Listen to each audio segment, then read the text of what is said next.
ವಕ್ರತುಂಡ ಮಹಾಕಾಯ ಸೂರ್ಯಕೋಟಿ ಸಮಪ್ರಭ ನಿರ್ವಿಘ್ನಂ ಕುರ್ಮೈ ದೇವ ಸರ್ವಕಾರ್ಯೇಷು ಸರ್ವದಾ. ಶ್ರೀ ಶೇಷಾಚಲ ಸತ್ಸಂಗದ 574ನೇ ಸಂಚಿಕೆಗೆ ಎಲ್ಲ ಶ್ರೋತೃಗಳಿಗೆ ಹಾಗೂ ಉಪನ್ಯಾಸಕರಿಗೆ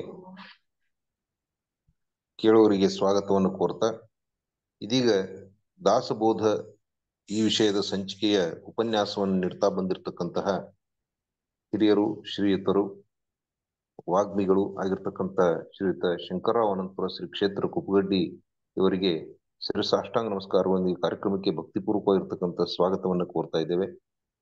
ಅದೇ ರೀತಿ ಪಾಲ್ಗೊಂಡಿರ್ತಕ್ಕಂಥ ಎಲ್ಲ ಶ್ರೋತೃಗಳಿಗೂ ಕೂಡ ಸ್ವಾಗತವನ್ನು ಕೋರ್ತಾ, ದಾಸಬೋಧ ವಿಷಯದ ಉಪನ್ಯಾಸವನ್ನ ಶ್ರೀಯುತ ಶಂಕರರಾವ್ ಅನಂತಪುರ ಅವರು ಪ್ರಾರಂಭಿಸಬೇಕು ಅಂತ ಹೇಳಿ ಅವರಲ್ಲಿ ಭಕ್ತಿಪೂರ್ವಕವಾಗಿ ಕೇಳ್ಕೊಳ್ತಾ ಇದ್ದೇನೆ.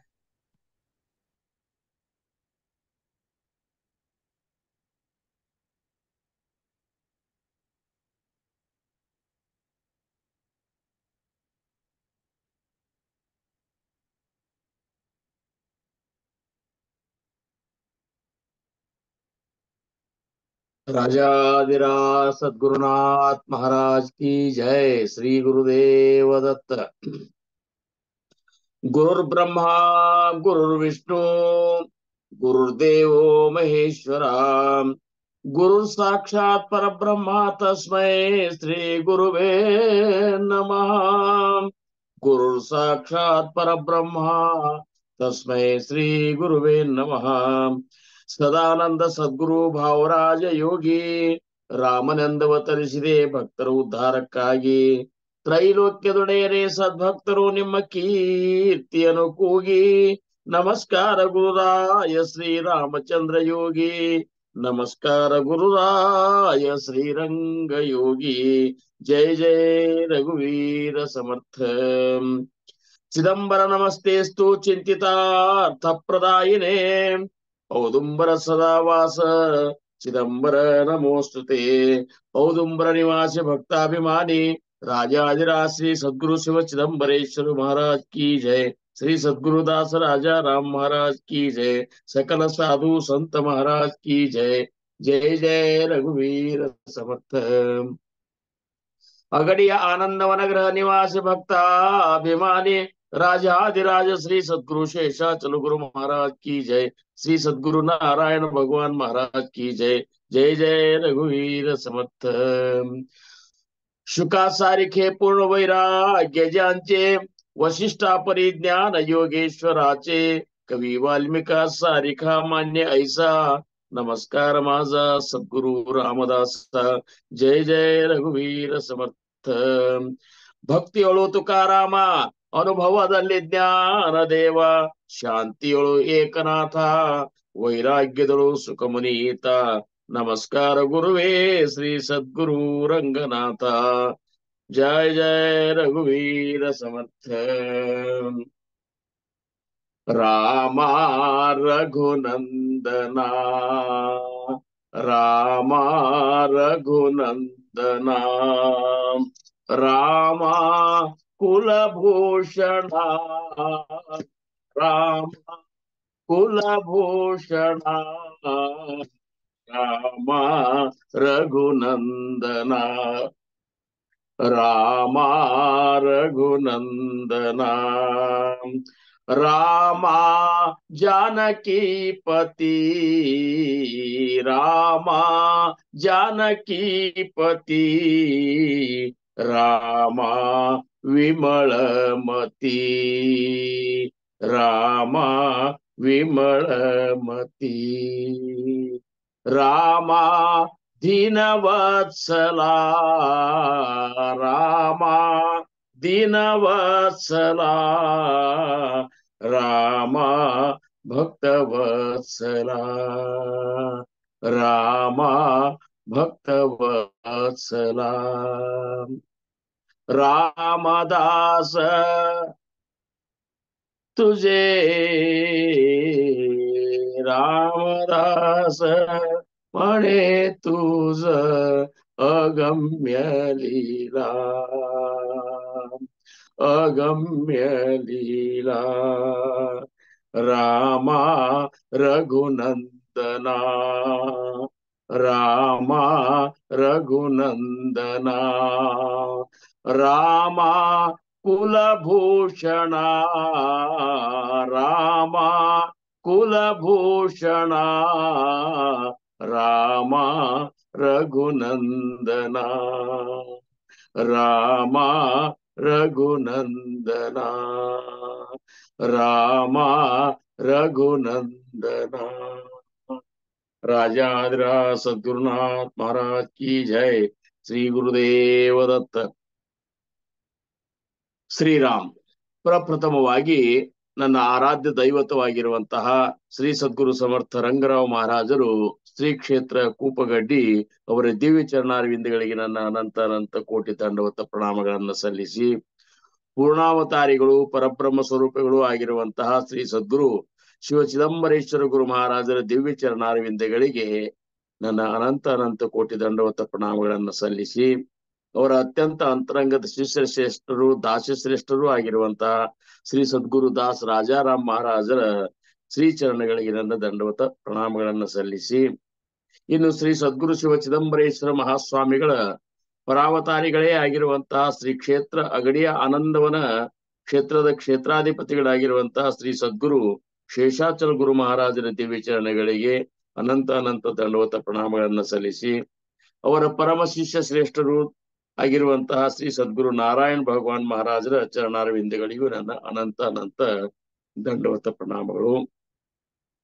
ಈ ಒಂದು ಶೇಷಾಚಲ ಸತ್ಸಂಗ ಕಾರ್ಯಕ್ರಮದ ಸರ್ವತೋಮುಖ ರೂವಾರಿಗಳಾಗಿರುವಂತಹ ಪರಮ ಕರುಣಾಮೂರ್ತಿ ಪರಮ ಪೂಜ್ಯ ಶ್ರೀ ವಿಶ್ವನಾಥ್ ಚಕ್ರವರ್ತಿ ಗುರು ಮಹಾರಾಜರ ದಿವ್ಯ ಚರಣಾರವಿಂದಗಳಿಗೆ ನನ್ನ ಭಕ್ತಿಪೂರ್ವಕ ನಮಸ್ಕಾರಗಳನ್ನು ಸಲ್ಲಿಸಿ, ಈ ಒಂದು ಶೇಷಾಚಲ ಸತ್ಸಂಗ ಕಾರ್ಯಕ್ರಮಕ್ಕೆ ಪ್ರತಿನಿತ್ಯದಲ್ಲಿ ಆಹ್ವಾನಿತಗೊಂಡಿರುವಂತಹ ಮಹಾತ್ಮರುಗಳಿಗೆ ಸ್ವಾಗತ ಮತ್ತು ವಂದನಾರ್ಪಣೆ ಕಾರ್ಯವನ್ನ ಅತ್ಯಂತ ಉತ್ಕೃಷ್ಟ ರೀತಿಯಲ್ಲಿ ನಡೆಸಿಕೊಂಡು ಬರುತ್ತಿರುವಂತಹ ನಮ್ಮೆಲ್ಲರ ಆತ್ಮೀಯರು ಹಿರಿಯರು ಅನುಭಾವಿಗಳು ಆಗಿರುವಂತಹ ಶ್ರೀ ಶ್ರೀ ಭಾನುಪ್ರಕಾಶ್ ಕುಲಕರ್ಣಿ ಗುರುಗಳಿಗೆ ನನ್ನ ಭಕ್ತಿಪೂರ್ವಕ ನಮಸ್ಕಾರಗಳನ್ನು ಸಲ್ಲಿಸಿ, ಈ ಒಂದು ಶೇಷಾಚಲ ಸತ್ಸಂಗ ಕಾರ್ಯಕ್ರಮದ ಎಲ್ಲಾ ಜವಾಬ್ದಾರಿಯನ್ನು ಅತ್ಯಂತ ಯಶಸ್ವಿ ರೀತಿಯಿಂದ ನಿರ್ವಹಿಸಿಕೊಂಡು ಬರುತ್ತಿರುವಂತ ನಮ್ಮ ಶ್ರೀದತ್ತ ಅವರಿಗೂ ವಂದನೆಗಳನ್ನು ಸಲ್ಲಿಸಿ, ಇಂದಿನ ಈ ಶೇಷಾಚಲ ಸತ್ಸಂಗ ಕಾರ್ಯಕ್ರಮದಲ್ಲಿ ಉಪಸ್ಥಿತರಿರುವಂತಹ ಎಲ್ಲಾ ಹಿರಿಯರಿಗೂ ತಾಯಂದಿರಿಗಳು ಗುರುಬಂಧು ಗುರುಭಗಿರಿಯರಿಗಳಿಗೂ ನನ್ನ ಭಕ್ತಿಪೂರ್ವಕ ವಂದನೆಗಳನ್ನು ಸಲ್ಲಿಸಿ, ಇಂದಿನ ಸತ್ಸಂಗ ಕಾರ್ಯಕ್ರಮವನ್ನ ನಾವು ನೀವುಗಳೆಲ್ಲ ಪ್ರಾರಂಭಿಸೋಣ. ಶ್ರೀ ಸದ್ಗುರುಗಳ ಕೃಪೆಯಿಂದ ಸಮರ್ಥರ ದಾಸಬೋಧದ 4ನೇ ದಶಕ 4ನೇ ಸಮಾಸದ ಕುರಿತಾಗಿ ನಾವು ಇವತ್ತು ಚಿಂತನೆ ಮಾಡಬೇಕಾಗ್ಯದ. ಆ ಸಮಾಸದ ಹೆಸರು ಪಾದಸೇವನ ಭಕ್ತಿ. ಈ ಒಂದು ದಶಕ ಅನ್ನುವಂಥದ್ದು ಇಷ್ಟೊಂದು ಮಹತ್ವಪೂರ್ಣ ದಶಕದ ಇದು. ನವವಿಧ ಭಕ್ತಿಗಳ ಬಗ್ಗೆ ಸಮರ್ಥರು ಹೇಳಿಕತ್ತಾರ. ಒಂದೊಂದೇ ಭಕ್ತಿಯ ವಿಶೇಷತೆಯನ್ನ ನಮಗ ಅವ್ರು ಈ ರೀತಿ ತಿಳಿಸಿ ಹೇಳಿಕತ್ತಾರಲ್ಲ, ನಮಗನಿಸ್ತದ ಇಷ್ಟು ದಿವಸ ಇದ್ರ ಕಲ್ಪನಾ ನಮಗ್ ಬಂದಿದ್ದೇ ಇಲ್ಲ. ಒಂದೊಂದು ಭಕ್ತಿಯೊಳಗೆ ಎಂತೆಂತ ಏನಪ್ಪಾ ಅಂದ್ರ ವಿಶೇಷತೆ ತುಂಬಿಕೊಂಡದಲ್ಲ. ಮೊದಲಿಗೆ ಅವ್ರು ಪ್ರಾರಂಭ ಮಾಡ್ತಾರ ಶ್ರವಣ ಭಕ್ತಿ. ಶ್ರವಣವನ್ನ ಮೊದಲು ಮಾಡ್ಬೇಕು. ಯಾಕಂದ್ರ ಶ್ರವಣ ಮಾಡ್ಲಾರ್ದ ನಿನಗ ಏನು ತಿಳಿಯೋದಿಲ್ಲ ಅಂತಾರ. ಕೇಳಲಾರ್ದ ಹೆಂಗ್ ತಿಳಿತದ ಅಂತಾರ. ऐकल्याविण कळले शिकल्याविण शहाणपण झाले ऐसे ना देखले ना ऐकले ಭೂಮಂಡಳಿ ಅಂತ ಸಮರ್ಥರ ದಾಸಬೋಧನ್ಯಾಗ ಒಂದ್ ಕಡೆ ಅಂತಾರೆ. ಇಲ್ರಿ ನಮಗೇನು ಒಟ್ಟ ಕೇಳಿಲ್ಲ ಖರೆ ನಮಗೆಲ್ಲಾ ತಿಳಿದಂತು ಅನ್ನೋದು, ನಾ ಕಲಿಲಾರ್ದ ನಾ ಶಾಣೆ ಆಗಿನಿ ಅಂತ ಅನ್ನೋದು ಇಲ್ಲಿ ಭೂಮಂಡಲದಾಗೆ ನೀವು ಕೇಳಿದ್ರು ಎಲ್ಲಿಯೂ ಸಿಗಲಾರ್ದಂತ ಒಂದು ವಿಚಾರ ಇದು. ಅದಕ್ಕ ಮೊದಲು ಶ್ರವಣ ಭಕ್ತಿ ಹೆಂಗ್ ಮಾಡ್ಬೇಕು, ಶ್ರವಣವನ್ನು ಎಷ್ಟು ಭಕ್ತಿಯಿಂದ ಮಾಡ್ಬೇಕು, ಏನನ್ನ ಶ್ರವಣ ಮಾಡ್ಬೇಕು, ಶ್ರವಣದೊಳಗಿರುವಂತ ವಿಶೇಷತೆ ಏನು, ಆಮೇಲೆ ಆ ಭಗವಂತನ ಒಂದು ಲೀಲೆಗಳ ಬಗ್ಗೆ, ಭಗವಂತನ ಅವತಾರ ಕಾರ್ಯದ ಬಗ್ಗೆ, ಸದ್ಗುರುಗಳ ಮಹತ್ವದ ಬಗ್ಗೆ, ಸಂತರ ಮಹತ್ವದ ಬಗ್ಗೆ, ಸತ್ಸಂಗದ ಮಹತ್ವದ ಬಗ್ಗೆ ಎಲ್ಲಾ ವಿಚಾರಗಳ ಬಗ್ಗೆನೂ ನೀವು ಮಹಾತ್ಮರು ಹೇಳಿದ ವಿಚಾರಗಳನ್ನ ಮೊದಲ ಭಕ್ತಿಯಿಂದ ಶ್ರವಣ ಮಾಡಿದ್ರಿ ಅಂದ್ರ ನೀವು ಎರಡನೇ ಭಕ್ತಿಯಾದ ಕೀರ್ತನ ಭಕ್ತಿಯನ್ನು ಯಶಸ್ವಿ ರೀತಿಯಿಂದ ಅಂದ್ರೆ ಕೀರ್ತನ ಭಕ್ತಿಯನ್ನು ಭಾವ ತುಂಬಿ ನೀವು ಮಾಡ್ಲಿಕ್ಕೆ ಸಾಧ್ಯದ ಅಂತ ಹೇಳಿ ಎರಡನೇ ಭಕ್ತಿ ಅಂದ್ರೆ ಎರಡನೇ ಪೆವಟುಣಿಗೆ ಭಗವಂತನನ್ನ ಮುಟ್ಲಿಕ್ಕೆ ಇವು 9 ಪೆವಟುಣಿಗೆಗಳು. ಅದ್ರೊಳಗ ಎರಡನೇ ಪೆವಟುಣಿಗೆ ಕೀರ್ತನ ಭಕ್ತಿಯನ್ನು ಸಮರ್ಥರು ತಿಳಿಸ್ತಾರ. ಕೀರ್ತನ ಹೆಂಗ್ ಮಾಡಬೇಕು, ಬರೀ ಕೀರ್ತನ ಮಾಡ್ತೇವು ಅಂತಂದ್ರೆ ಅದು ಕೀರ್ತನ ಆಗುದಿಲ್ಲ.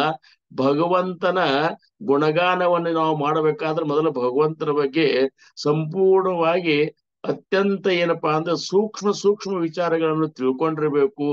ನಾನಾ ಪಂಥಗಳ, ನಾನಾ ಮಹಾತ್ಮರ, ನಾನಾ ಭಾಷೆಗಳಲ್ಲಿಯೇ ಒಂದು ಏನು ವಿಚಾರಗಳನ್ನು ಮೊದಲು ಮಾಡ್ಕೊಂಡು ತಿಳ್ಕೊಂಡು ನೀನು ನಿನ್ನನ್ನ ನೀ ಮರ್ತ ಆ ಭಗವಂತನ ಒಂದು ನಾಮದ ಗುಣಗಾನ, ಅವನ ಒಂದು ಅವತಾರ ಕಾರ್ಯದ ಗುಣಗಾನ, ಆ ಸದ್ಗುರುನಾಥನ ಉಪಕಾರದ ಒಂದು ಕುರಿತಾದ ವಿಚಾರಗಳು, ಅದರ ಜೊತೆ ತತ್ವ ವಿಚಾರಗಳು, ಜ್ಞಾನದ ವಿಚಾರಗಳು, ಆತ್ಮಜ್ಞಾನದ ವಿಚಾರಗಳು, ಇವುಗಳೆಲ್ಲ ಹೇಳುವಂತ ಒಂದು ಏನಪ್ಪಾ ಅಂದ್ರೆ ಅಂತ ಒಂದು ಸಾಮರ್ಥ್ಯ ನೀ ಪಡ್ಕೋಬೇಕಾದ್ರ ಬಹಳಷ್ಟನ್ನು ಓದಬೇಕು.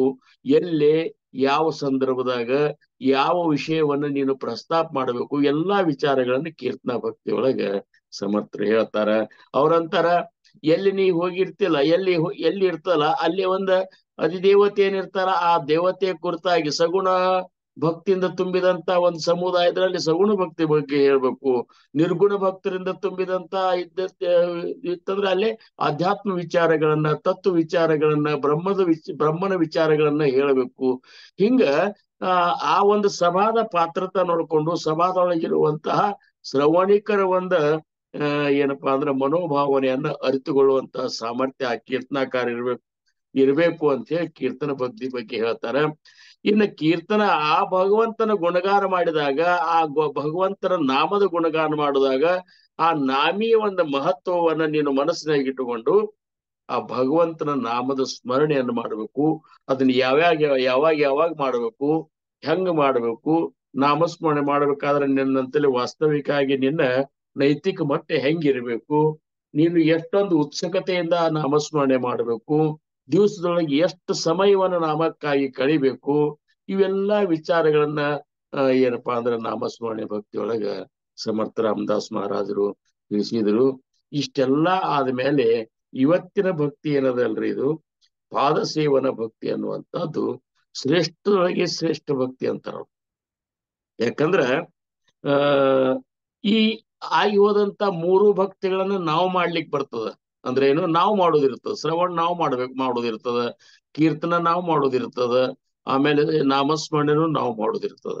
ಆದ್ರೆ ಈ ಪಾದಸೇವನ ಭಕ್ತಿಯೊಳಗೆ ಹೆಂಗದ ಅಂದ್ರ, ಈ ಪಾದಸೇವನ ಭಕ್ತಿ ಅನ್ನುವಂಥದ್ದು ಇಷ್ಟೊಂದು ವಿಶೇಷತಲ್ಲ.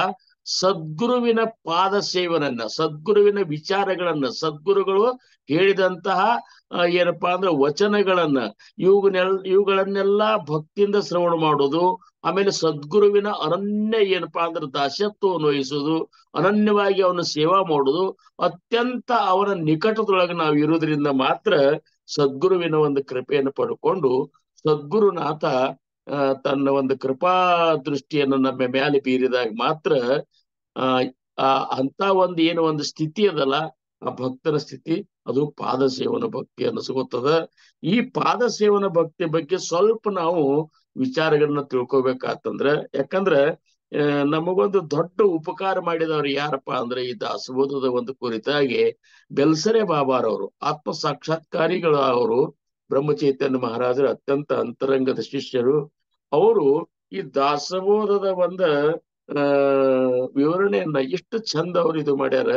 ಅವ್ರು ಏನ್ ಹೇಳ್ತಾರ, ಈ ಪಾದಸೇವನ ಭಕ್ತಿಯ ಬಗ್ಗೆ ಮೊದಲು ಹೇಳುವತ್ನ್ಯಾಗ, ಈ ಪಾದಸೇವನ ಭಕ್ತಿಯೊಳಗಿನ ಒಂದು ವಿಶೇಷತೆ ಏನದ ಅಂದ್ರ, ನಾವು ಯಾರ ಅತ್ಯಂತ ನಿಕಟ ಸಂಪರ್ಕದಲ್ಲಿ ಇರುವೆವೋ ಅವರ ದೇಹದ ಮತ್ತು ಮನಸ್ಸಿನ ಪರಿಣಾಮವು ನಮ್ಮ ದೇಹದ ಮತ್ತು ಮನಸ್ಸಿನ ಮೇಲೆ ಆಗುವುದು. ಇದೊಂದು ಜೀವನದ ನಿಯಮವೇ ಇರುವುದು. ಈಗ ಹೆಂಗದ ಅಂದ್ರ, ನಾವು ಯಾರೇ ಅತ್ಯಂತ ನಿಕಟದೊಳಗಿರ್ತೇವೆ ಅವರ ಒಂದು ಸಂಪರ್ಕದೊಳಗೆ ಹೆಂಗಾಗಿಬಿಡ್ತ ಅಂದ್ರ, ಅವರ ದೇಹದ, ಅವರ ಮನಸ್ಸಿನ ಈ ಪರಿಣಾಮ ಏನದಲ್ಲ ನಮ್ಮ ದೇಹದ ಮತ್ತು ನಮ್ಮ ಮನಸ್ಸಿನ ಮೇಲೆ ಆಗ್ತದೆ. ಇದು ಒಂದು ನಿಯಮದ. ಹಿಂದಿನ ಹಿರಿಯರು ಮತ್ತು ಶಾಸ್ತ್ರಗಳು ಏನ್ ಹೇಳ್ತಿದ್ರಂದ್ರ, ಶಾಸ್ತ್ರಕಾರರು ಏನ್ ಹೇಳ್ತಿದ್ರಂದ್ರಿ, ಒಂದು ವೇಳೆ ಗಂಡ ಹೆಂಡ್ರನ್ನ ಇದ್ದಾರಲ್ಲ, ಇವರಿಬ್ರು ಅತ್ಯಂತ ಅನನ್ಯವಾಗಿ ಏನಪ್ಪಾ ಅಂದ್ರ ಸಂಸಾರ ಸಾಕ್ಷಿದ್ದೆ ಆದ್ರ, ಹೆಂಡತಿ ಯಾದವಳು ತನ್ನ ಪತಿಗೆ ಸರ್ವತೋಮುಖ ಅಂದರೆ ಕಾಯ ವಾಚ ಮತ್ತು ಮನಸ್ಸಿನಿಂದ ಅವನ ಯೋಗಕ್ಷೇಮದ ಚಿಂತನೆಯಲ್ಲಿದ್ದು ಕೇವಲ ಅವನ ಸಂತೋಷಕ್ಕಾಗಿ ಸರ್ವ ತ್ಯಾಗಕ್ಕೂ ಸಂತೋಷದಿಂದ ತಯಾರಾಗಿರುವಂತಹ ಆ ಪತಿವ್ರತ ಸ್ತ್ರೀಯು ಅಕಸ್ಮಾತ್ 12 ವರ್ಷ ತನ್ನ ಪತಿ ಜೊತೆ ಈ ರೀತಿ ಅನ್ಯೋನ್ಯವಾಗಿ ಆ ಸಂಸಾರ ಮಾಡಿದ್ದೆ ಆತಂದ್ರ 12 ವರ್ಷದಾಗ ಅವರಿಬ್ಬರ ಮುಖಲಕ್ಷಣ ಮತ್ತು ಅವರ ಅನಿಸಿಕೆಗಳು, ವಿಚಾರಗಳು, ಆಸೆಗಳು, ಆಮೇಲೆ ಅವ್ರ ಜೀವನದ ಪದ್ಧತಿ ಎಲ್ಲ ಒಂದೇ ಆಗಿಬಿಡ್ತಾವಂತ. ಇದು ಹಿರಿಯರು ಹೇಳ್ತಿದ್ರು. ಹಂಗದ ಅದಕ್ಕ ಒಂದು ಪಟ್ಟ 12 ವರ್ಷ 12 ವರ್ಷದ ಪಟ್ಟದ ಬಹಳ ಮಹತ್ವದ ಅಂತಾರ ಅವ್ರು ಶಾಸ್ತ್ರದೊಳಗಾದ್ರು. ಭಕ್ತಿ ಮಾರ್ಗದೊಳಗಂತರೂ ಸಹಿತ ಇದು ಬಹಳ ವಿಶೇಷ ಸ್ಥಾನವನ್ನು ಪಡ್ಕೊಂಡದ. ಅವ್ರಂತಾರ ಭಕ್ತಿ ಮಾರ್ಗದೊಳಗ ಒಬ್ಬ ಭಕ್ತ 12 ವರ್ಷ ಅಂದ್ರೆ ಒಂದು ಪಟ್ಟ ಗಟ್ಟಿಯಾಗಿ ಅವ ಉಳಿದ ಅಂದ್ರ ಭಕ್ತಿ ಮಾರ್ಗದೊಳಗ ಅವ ಮುಂದ ಈ ಭಕ್ತಿ ಮಾರ್ಗದಿಂದ ಅಂತರಿಕ್ಷ ಪ್ರಪಂಚದೊಳಗ ವಿಮುಖನಾಗಿ ಪ್ರಪಂಚದೊಳಗ ಆಸಕ್ತನ ಆಗುವುದು ಬಹಳ ಕಡಿಮೆ ಅಂತಾರ.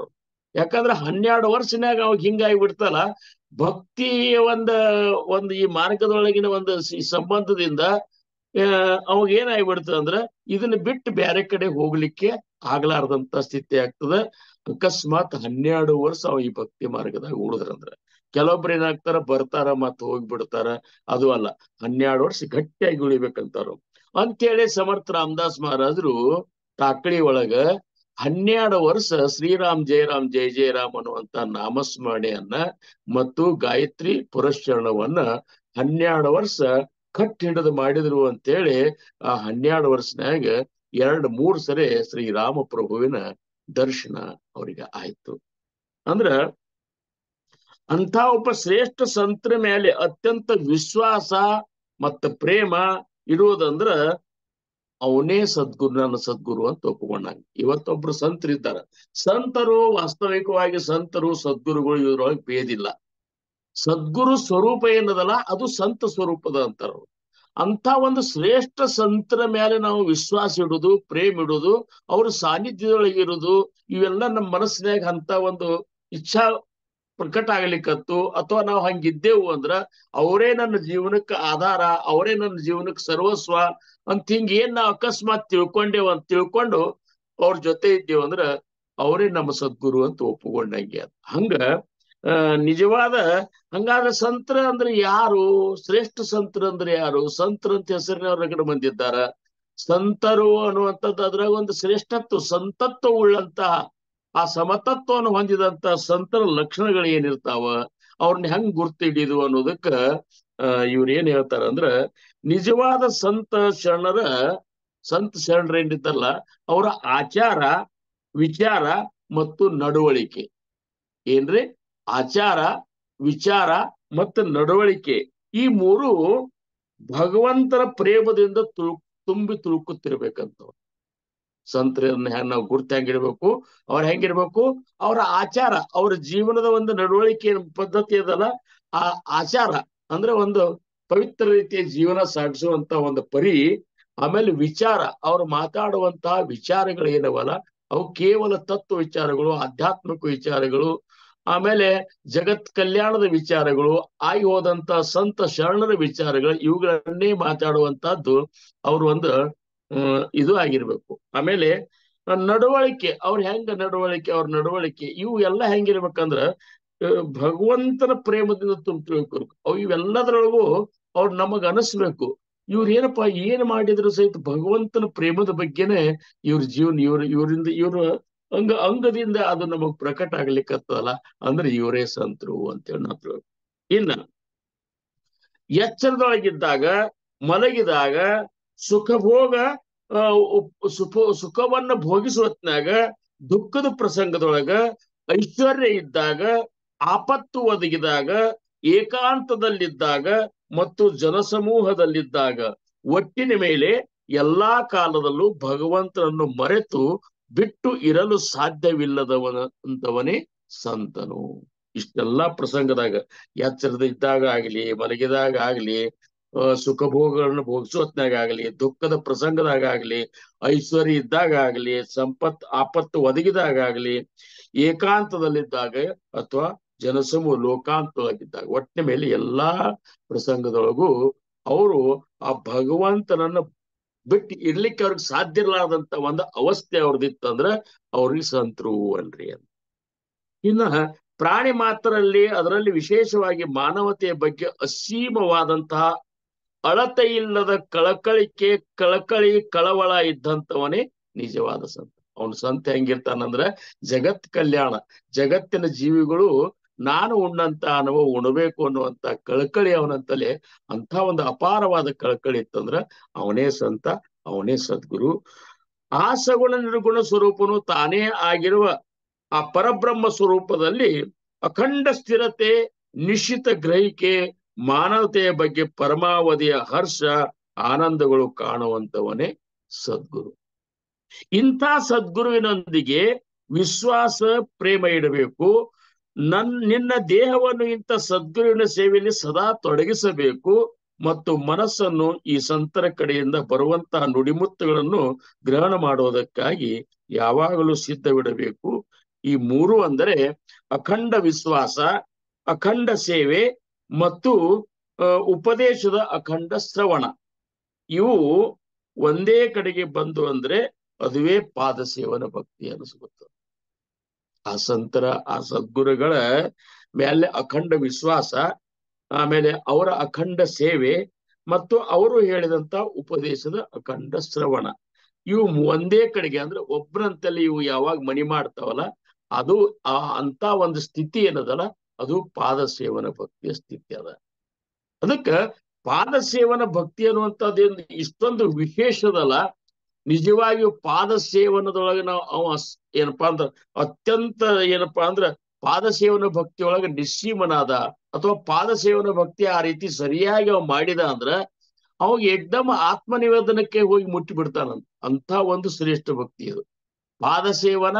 ಚೌತಾ ಭಕ್ತಿ, ಚೌತಾ ಭಕ್ತಿ ಅಂದ್ರೆ ಭಕ್ತಿ ಏನಪ್ಪಾ ಅಂದ್ರೆ ನಾಲ್ಕನೇ ಭಕ್ತಿ ಅಂದ್ರೆ ಚೌತಾ ಜ್ಞಾನಿ ಯಾರಂದ್ರೆ ಆ ಸದ್ಗುರುನಾಥನ ಒಂದು ಕುರಿತಾಗಿ ತಿಳ್ಕೋದು, ಸದ್ಗುರುನಾಥನ ಅಖಂಡ ಸೇವೆ ಮಾಡೋದು, ಸದ್ಗುರುನಾಥನ ಅಖಂಡ ಸಾನ್ನಿಧ್ಯದೊಳಗಿರೋದು, ಸದ್ಗುರುಗಾಗಿ ತನ್ನನ್ನು ಸಂಪೂರ್ಣ ಅರ್ಪಣೆ ಮಾಡ್ಕೋದು.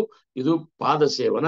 ಇದು ಸರಿಯಾಗಿ ಅವ್ ಮಾಡಿದಂದ್ರ ಒಮ್ಮೆ ಆತ್ಮನಿವೇದನ ಭಕ್ತಿ ಅವಾಗ ಸಾಧಿಸಿ ಬಿಡ್ತ ಅಂತ ಹೇಳಿ ಪಾದ ಸೇವನ ಮತ್ತು ಆತ್ಮನಿವೇದನ ಈ ನವವಿಧ ಭಕ್ತಿಯೊಳಗೆ ಇವೆರಡು ಭಕ್ತಿ ಬಹಳಷ್ಟು ಏನಪ್ಪಾ ಅಂದ್ರ ಮಹತ್ವಪೂರ್ಣ ಭಕ್ತಿ ಅನ್ನುವಂತ ಮಾತ ಹೇಳ್ತಾರ.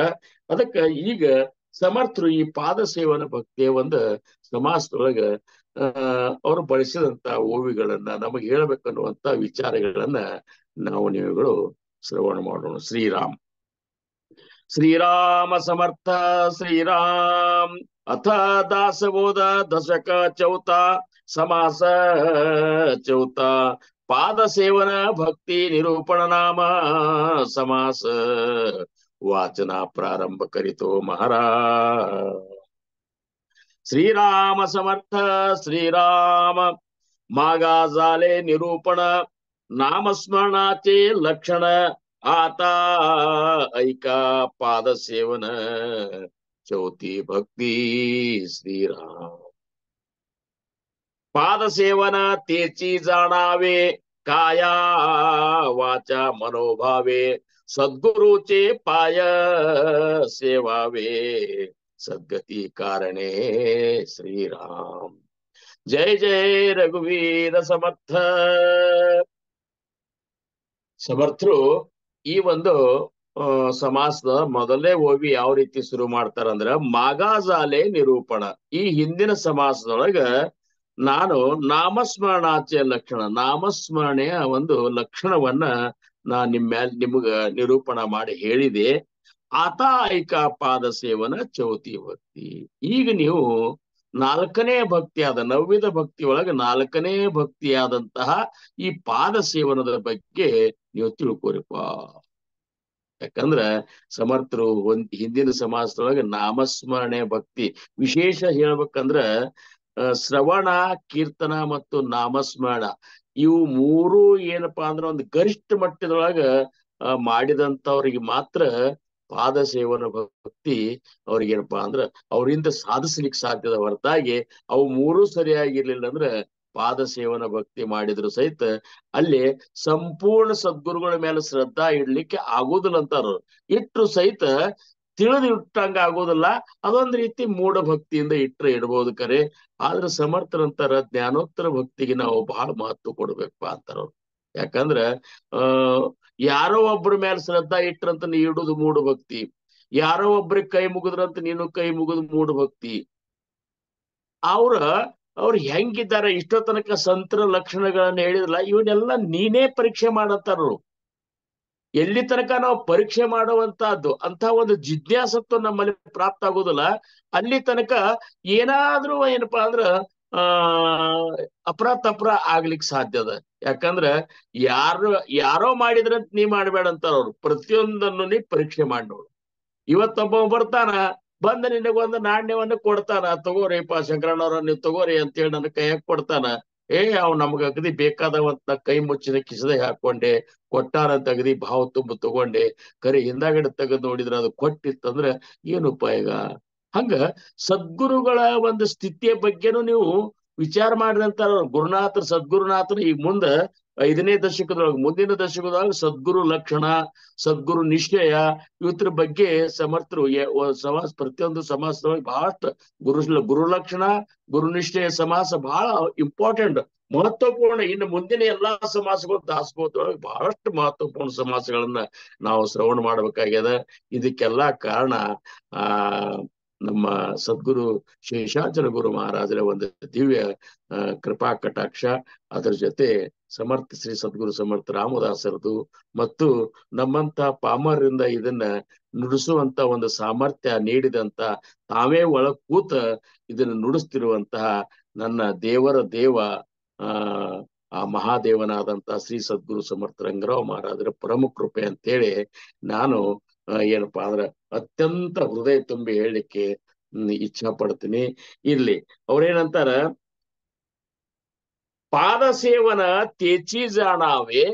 ಪಾದ ಸೇವನ ಅಂದ್ರೆ ಇದನ್ನೇ ಹಿಂಗಂತ ತಿಳ್ಕೊರ್ ನೀವು. ಇದು ಪಾದ ಸೇವನ ಯಾವುದು? ಕಾಯ ವಾಚ ಮನೋಭಾವೆ ಸದ್ಗುರುಚೆ ಪಾಯ ಸೇವಾವೆ ಸದ್ಗತಿ ಕಾರಣೆ.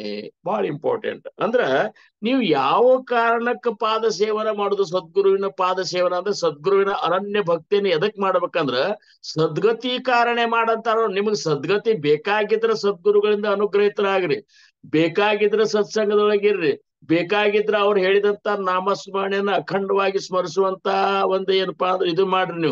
ನೀವು ಬೇಕಾಗೇ ಇರ್ಲಿಲ್ಲ ಅಂದ್ರೆ ಅದಕ್ಕೆ ಅವ್ರಂತಾರ ಸದ್ಗತಿ ಸಂಬಂಧ ಮಾಡ್ರಿ ಅಂತಾರ. ಸಮರ್ಥರು ದಾಸಬೋಧನೊಳಗ ಅಂತಾರ್ರಿ, ಜಯಾಸವಾಟೆ ಮೋಕ್ಷವಾವ. ಯಾರಿಗೆ ಮೋಕ್ಷ ಅನ್ನುವಂಥದ್ದು ಬೇಕಾಗ್ಯದಲ್ಲ ತೇಣೆ ಸದ್ಗುರು ಕರಾವ ಅಂತಾರ. ಅವ್ರು ಮಾತ್ರ ಸದ್ಗುರುಗಳಿಂದ ಅನುಗ್ರಹಿತರಾಗ್ರಿ. ಸುಮ್ಮನೆ ಉಪದೇಶ ತಗೊಂಡು ಕೂತ್ ಬಿಟ್ರ ಮುಕ್ತಿ ಅಂತರೂ ಆಗ್ಲಿಕ್ಕೆ ಸಾಧ್ಯ ಇಲ್ಲ ಅಂತಾರ. ಸಮರ್ಥರು ಹೇಳ್ತಾರ, ಮನುಣೆ ಸದ್ಗುರು ಕರಾವ ಸತ್ಸಂಗ ಶೋಧೂನದರಾವ ತತ್ವ ವಿಚಾರ ವಿವರಾವ ಅಂತರ್ಯಾಮಿ. ನೀನು ಸದ್ಗುರುಗಳಿಂದ ಅನುಗ್ರಹಿತ ಆದ್ಮೇಲೆ ನಾವು ಉಪದೇಶ ತಗೊಂಡೆವು, ಮಹಾರಾಜರು ನಮ್ ಗುರುಗಳ ಕೈಲಿ ಉಪದೇಶ ತಗೊಂಡೆವು, ನಾವು ಮುಕ್ತರಾದೆವು ಅಂತ ತಿಳ್ಕೊಂಡ್ರೆ ನೀವು ಮುಕ್ತ ಆಗುದಿಲ್ಲ ಅಂತಾರ. ನಮ್ಮ ಮಹಾರಾಜರ ಶಿಷ್ಯರೊಬ್ರು ಗೊಬ್ಬಣ್ಣವ್ರಂತೂ ಇದ್ರಿ. ಅವರು ಈಗ ಅವ್ರು ನಿರ್ಯಾಣಾದ್ರು. ಅವರು ಉಪದೇಶ ತಗೊಂಡ ಮೇಲೆ ಖಾದಿಗ್ರಾಮೋದ್ಯೋಗ ದೊಡ್ಡ ನೌಕರಿ ಒಳಗಿದ್ರು. ಉಪದೇಶ ತಗೊಂಡು ಹೋದ್ರು, ಅಲ್ಲೆಲ್ಲ ಟ್ರಾನ್ಸ್ಫರ್ ಆಕತ್ ಹೋಗ್ಬಿಟ್ರು. 10 ವರ್ಷದ ನಂತರ ತಾಳಿಕೋಟೆ ಒಳಗೆ ಅವ್ರಿಗೆ ಟ್ರಾನ್ಸ್ಫರ್ ಆಗಿ ತಾಳಿಕೋಟೆಗೆ ಬಂದ್ರು. ತಾಳಿಕೋಟೆ ಒಳಗೆ ನಮ್ಮ ಮಹಾರಾಜರ ಅಲ್ಲಿ ಮಠ ಅದ, ಅಲ್ಲಿ ಶ್ರಾವಣ ಸಪ್ತಾಹ ಮಾಡ್ತಿರ್ತಾರ. ಅವಾಗ ಮಹಾರಾಜರು 1 ತಿಂಗಳು ಅಲ್ಲಿ ಇದ್ರು. ಆವಾಗ ಇಲ್ಲೆಲ್ಲ ಭಜನೆ ಮಾಡೋದು, ಈ ಸಪ್ತಾಹದೆಲ್ಲ ನೋಡಿ ಯಾರು ಬಂದಾರ ಅಂದ್ಕೊಳ್ಳೆ ಒಬ್ಬರೇ ಹೇಳಿದ್ರು, ಹಿಂಗ್ ಕುಬಕಡ್ಡಿ ರಂಗರಾವ್ ಮಹಾರಾಜರು ಬಂದಾರ. ಆವಾಗ ನೆನಪಾತಂತ್ರಿ ಅವ್ರಿಗೆ, ಏಯಪ್ಪ ನಾನೇ ಉಪದೇಶ ತಗೊಂಡಿಲ್ಲ ಅವ್ರ ಕೈಲ ಅಂತೇಳಿ ಬಂದ್ ದರ್ಶನ ತಗೊಂಡ್ರಂತ. ಅವಾಗ ಯಾಕೆ ಹೋಗೊಬ್ಬಣ್ಣ ಆದ್ರಂತ ಅವ್ರ ನೆನಪ ಶಿಷ್ಯಗೆ ಯಾರು ಉಪದೇಶ ಕೊಟ್ರ ಅವ್ರ ನೆನಪ ಹಾರಿದ್ದಿಲ್ಲ.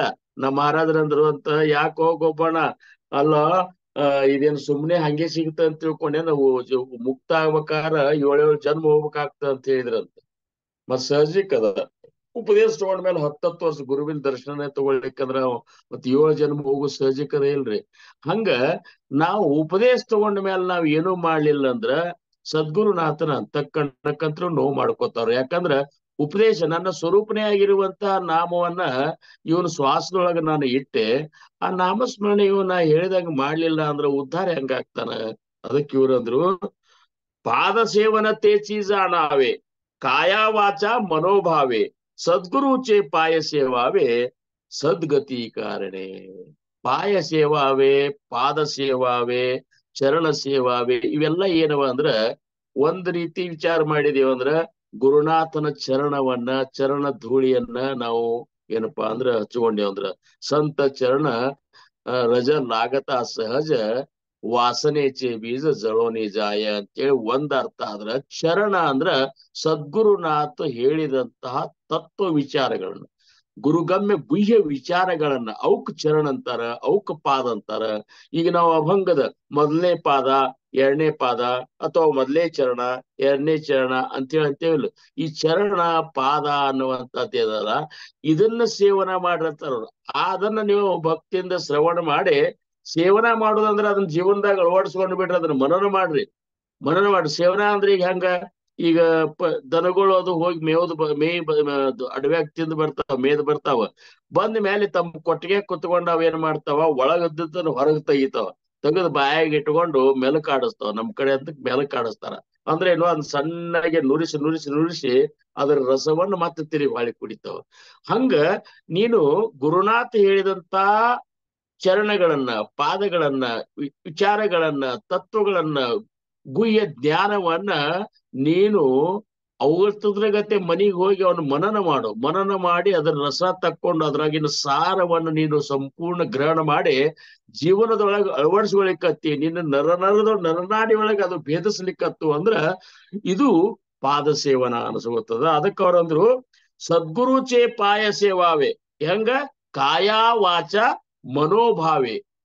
ಕಾಯ ಅಂದ್ರ ಶರೀರದಿಂದ, ವಾಚ ಅಂದ್ರ ವಾಣಿಯಿಂದ, ಮನೋಭಾವೆ ಅಂದ್ರ ಮನಸ್ಸಿನಿಂದ ಅದು ಭಾವ ತುಂಬಿ ನೀವು ಅವನ್ನ ಶ್ರವಣ ಮಾಡ್ರಿ, ಅಥವಾ ಅವ್ರ ಪಾದವನ್ನ ನಂಬ್ರಿ, ಅಥವಾ ಅವ್ರ ಸಾನ್ನಿಧ್ಯದೊಳಗೆ ಅವ್ರು ಹೇಳಿದಂತ ವಿಚಾರಗಳನ್ನ ಪಾಲಿಸ್ರಿ, ಅವ್ರು ಹೇಳಿದಂಗ ನಡೀರಿ, ಅವರೇ ಸರ್ವಸ್ವ ಅಂತ ತಿಳ್ಕೋರಿ.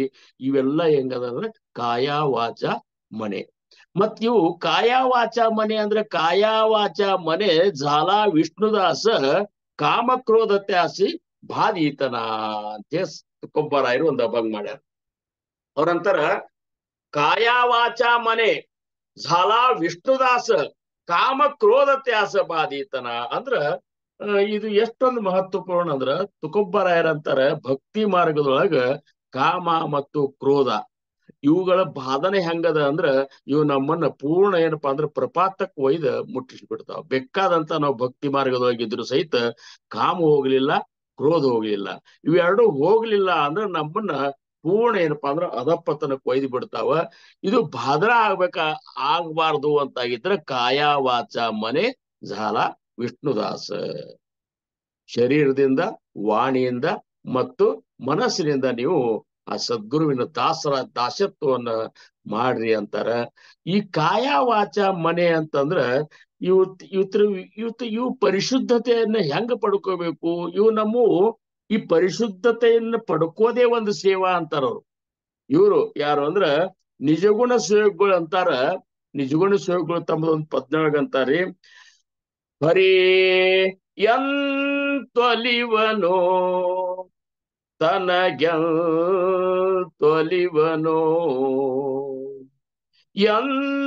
ಎಂತೊಲಿವನೋ ತನಗೆಂತೊಲಿವನೋ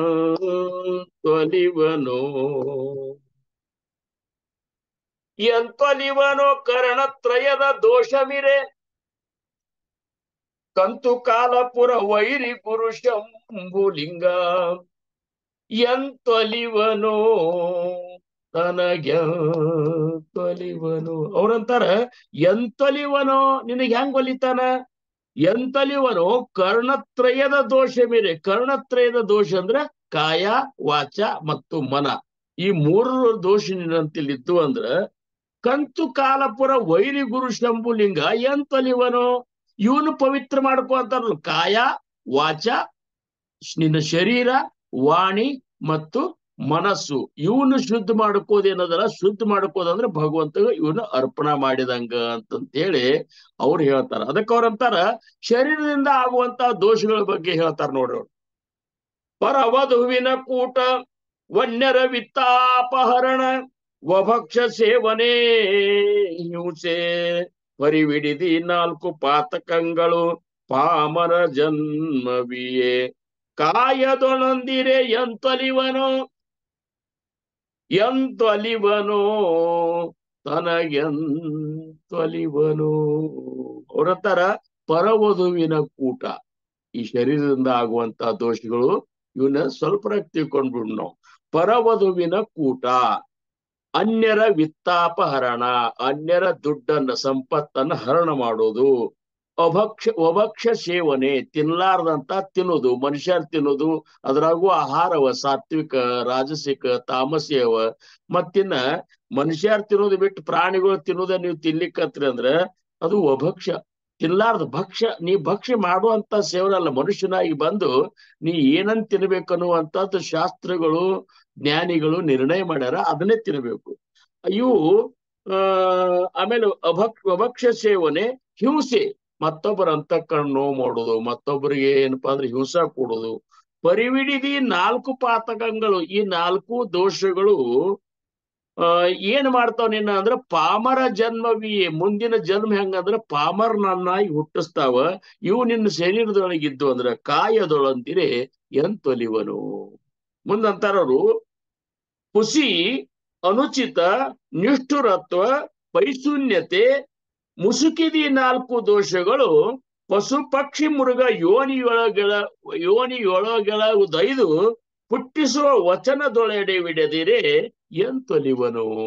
ಪುಸಿ, ಸುಳ್ಳು ಹೇಳುವುದು, ಅನುಚಿತ, ಯೋಗ್ಯ ಅಲ್ಲಾರ್ದಂತ ಕಾರ್ಯ ಮಾಡೋದು, ನಿಷ್ಠುರತ್ವ, ಕೆಟ್ಟ ನಿಷ್ಠುರ ಮತ್ತೊಬ್ಬರ ಹೃದಯ ಕತ್ತುವಂಗ ನಿಷ್ಠುರ ಮಾತಾಡೋದು, ಪೈಶೂನ್ಯತೆ, ಪಶುವಿನಗತೆ ವರ್ತನ ಮಾಡೋದು.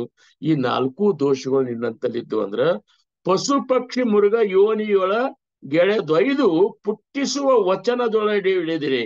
ಏನಂತಾರ ಶಾಸ್ತ್ರಗಳು, ಪಶು ಪಕ್ಷಿ ಮೃಗ ಯೋನಿ ಒಳಗೆ ಒಯ್ದು ನಿನ್ನ ಮುಟ್ಟಿಸ್ತಾವಪ್ಪ ಅಂತೇಳಿ ನೀ ಇವನ ವಾಣಿಯಿಂದ ಆಗುವಂತ ಈ ದೋಷ ಬಿಡ್ಲಿಲ್ಲ ಅಂದ್ರೆ ಹೆಂಗ್ ಒಲಿತಾನ.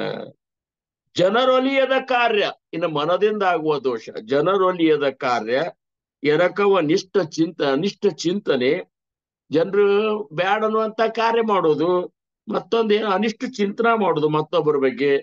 ಅನ್ಯಧನ ಸತಿಯರ ಕಾಂಕ್ಷೆ, ಮತ್ತೊಬ್ಬರ ಧನ ಮತ್ತು ಸತಿಯರ ಒಂದು ಇಚ್ಛೆ ಮಾಡೋದು.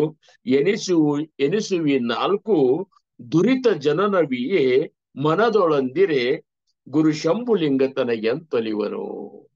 ಹೆಂಗ್ ಒಲಿತಾನ ಭಗವಂತ ಸದ್ಗುರುನಾಥ ಅಂತಾರ. ಇವೆಲ್ಲ ದೋಷಗಳನ್ನ ಪರಿಹಾರ ಮಾಡೋಕೋದ್ ಏನದಲ್ರಿ, ಇದೇ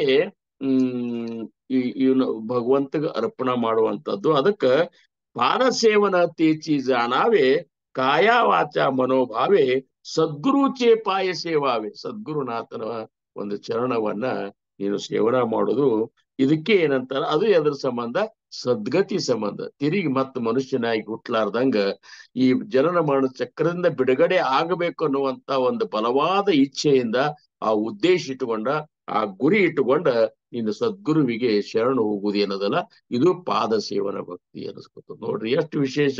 ನಮಗೆಲ್ಲ ಅಂತ್ಯವು ಶ್ರವಣಂ ಕೀರ್ತನಂ ಅರ್ಚನಂ ಶ್ರವಣಂ ಕೀರ್ತನಂ ನಾಮ ವಿಷ್ಣು ಸ್ಮರಣಂ ಪಾದಸೇವನಂ ಅರ್ಚನಂ ವಂದನಂ ದಾಸ್ಯಂ ಸಖ್ಯಂ ಆತ್ಮನಿವೇದನಂ ಅಂತ ಹೇಳಿ ಅಂತೇವ್. ಖರೆ ಒಂದೊಂದು ಭಕ್ತಿ ವಿಶೇಷತ ಸಮರ್ಥರು ಯಾವ ರೀತಿ ಹೇಳ್ಯಾರ ನೋಡ್ರಿ. ಆಮೇಲೆ ಮುಂದ ಯಾನಾವ ಪಾದ ಸೇವನ ಸದ್ಗುರು ಪದಿ ಅನನ್ಯಪಣ, ನಿರಸಾವಯ ಜನ್ಮ ಮರಣ ಯಾತಾಯಾತಿ. ಯಾನಾವ ಪಾದ ಸೇವನ, ಪಾದ ಸೇವನೆಗೆ ಇನ್ನೊಂದು ಅರ್ಥ ಅವ್ರು ಹೇಳ್ತಾರ, ಸದ್ಗುರು ಪದಿ ಅನನ್ಯಪಣ. ಸದ್ಗುರು ಒಂದೊಂದು ಪಾದದ ಮೇಲೆ, ಚರಣದ ಮೇಲೆ ಅನನ್ಯವಾಗಿ ಏನಪ್ಪಾ ಅಂದ್ರೆ ನಂಬಿಕೆ ಇಡುವುದು, ಅನನ್ಯವಾಗಿ ಅದನ್ನು ಸೇವನಾ ಮಾಡುವುದು. ನಿರಸಾವಯ ಜನ್ಮ ಮರಣ ಯಾತಾಯಾತಿ, ಜನನ ಮರಣ ಚಕ್ರದ ಬಿಡುಗಡೆ ಆಗುವಂತ ಉದ್ದೇಶ ಇಟ್ಟುಕೊಂಡ ಅವನ ಚರಣ ಸೇವನೆಯನ್ನ ನಾವು ಮಾಡೋದು ಅಂತಾರ. ಇದು ಇನ್ನೊಂದು ಪಾದ ಸೇವನಕ್ಕೆ ಒಂದು ಅರ್ಥವನ್ನ ಅವ್ರು ಹೇಳಿಕತ್ತಾರ. ಇದ್ರ ಬಗ್ಗೆ ಒಂದು ದೃಷ್ಟಾಂತವನ್ನ ನಾವು ನೋಡೋಣ. ಏನಾಗಿರ್ತದಂದ್ರ ಕುರುಕ್ಷೇತ್ರ ಯುದ್ಧ ನಿರ್ಣಯ ಆಗಿರ್ತದ. ಕುರುಕ್ಷೇತ್ರ ಪಾಂಡವರಿಗೆ ಮತ್ತು ಕೌರವರಿಗೆ ಕೃಷ್ಣ ಸಂಧಾನಕ್ಕೆ ಹೋದ್ರು ಸಹಿತ ಅದು ಸಂಧಾನ ಸಫಲ ಆಗುವುದಿಲ್ಲ, ಯುದ್ಧನೇ ಮಾಡುದು ಅಂತ ಹೇಳಿ ನಿರ್ಣಯ ಆದ್ಮೇಲೆ ಇಂಥ ದಿವಸ ಯುದ್ಧ ಈ ನಕ್ಷತ್ರಕ್ಕೆ ಯುದ್ಧ ಶುರು ಮಾಡುದಂತನೂ ನಿರ್ಣಯ ಆಗಿರ್ತದ. ಆವಾಗ ದುರ್ಯೋಧನ ಮತ್ತು ಅರ್ಜುನ, ಪಾಂಡವರ ಒಂದು ಇದಕ್ಕ ಅರ್ಜುನ, ಕೌರವರ ದುರ್ಯೋಧನ, ಇವರಿಬ್ರು ಕೃಷ್ಣನ ದ್ವಾರಕಾಕ್ ಹೋಗ್ತಾರ. ಕೃಷ್ಣನ ಭೇಟಿಯಾಗಿ ಹೋಗಿ ಕೃಷ್ಣನಿಂದ ಯುದ್ಧಕ್ಕೆ ಸಹಾಯ ಕೇಳಬೇಕು ಅಂತೇಳಿ ಇಬ್ರು ಹೋಗ್ತಾರ. ಮೊದಲ ದುರ್ಯೋಧನ ಹೋಗ್ತಾನ. ಹೋದ ಕೂಡಲೇ ಹೋಗುದ್ರಾಗೆ ಕೃಷ್ಣ ಮಲ್ಕೊಂಡಿರ್ತಾನಂದ್ರೆ ಏನು, ಮಲ್ಕೊಂಡಂಗ ಅವ ಮಾಡಿರ್ತಾನಂತಂದ್ರು ಅಡ್ಡಿಲ್ಲ. ಯಾಕಂದ್ರ ಅವ ಕೃಷ್ಣವ, ಅವ ಮಲ್ಕೊಂಡ್ರೆ ಹೆಂಗ್ ನಡೀತದ? ಅವ ಹಂಗ್ ಮಲ್ಕೊಂಡ್ ಮುಚ್ಚಿರ್ತಾನ. ಇವಂತಾನ ಯಾಕೋ ಇನ್ನ ಮಲ್ಕೊಂಡನ ಕೃಷ್ಣ, ಏಳು ತನಕ ಹಾದಿ ಕಾಯ್ದ್ರಾತಂತ ಹೇಳಿ ಹೋಗಿ ಕೃಷ್ಣನ ತಲಿ ಅಂತೇಳಿ ಕೂಡ್ತಾನವ. ಯಾಕಂದ್ರ ರಾಜ ಇರ್ತಾನವ. ಮುಂದ ಅರ್ಜುನ ಬರ್ತಾನ. ಅವನು ನೋಡ್ತಾನ ಕೃಷ್ಣ ಯಾಕೋ ಮಲ್ಕೊಂಡನ ಅಂತ ಹೇಳಿ ಅವನ ಪಾದದಂತಲ್ಲಿ ಕೂತ್ಕೊಂಡು ಅವನ ಪಾದವನ್ನ ಒತ್ಕೋತ ಕೂಡ್ತಾನ. ಅಂದ್ರೇನು, ಪಾದ ಸೇವನೆ ಮಾಡ್ಕೋತ ಪಾದವನ್ನು ಒತ್ಕೋತ ಕೂಡ್ತಾನ ಅತ್ಯಂತ ಶ್ರದ್ಧೆಯಿಂದ. ಯಾಕಂದ್ರ ಕೃಷ್ಣ ಅಂದ್ರ ಅವ್ರ ಪ್ರಾಣ ಅಂತ ಹೇಳಿ ಕೃಷ್ಣಗ ಪಾಂಡವರಂದ್ರ ಅವನು ಪ್ರಾಣ. ಹಿಂಗ ನಾವ್ ಹೆಂಗ ಭಗವಂತನ ಜೊತೆ ಜೈಸಾ ಭಾವ ತೈಸಾ ದೇವ, ನಾವ್ ಹೆಂಗ್ ನಮ್ ಭಾವ ಹೆಂಗಿರ್ತ ಹಂಗ ಭಗವಂತನ ನಮ್ಮ ಮೇಲೆ ಇರ್ತಾನ. ಕೂತಿರ್ತಾನ. ಕೂತ್ ಕೂಡಲೇ ಕೃಷ್ಣ ಕಣ್ಣು ತೆಗಿತಾನ. ಕೂತಿರ್ತಾನ.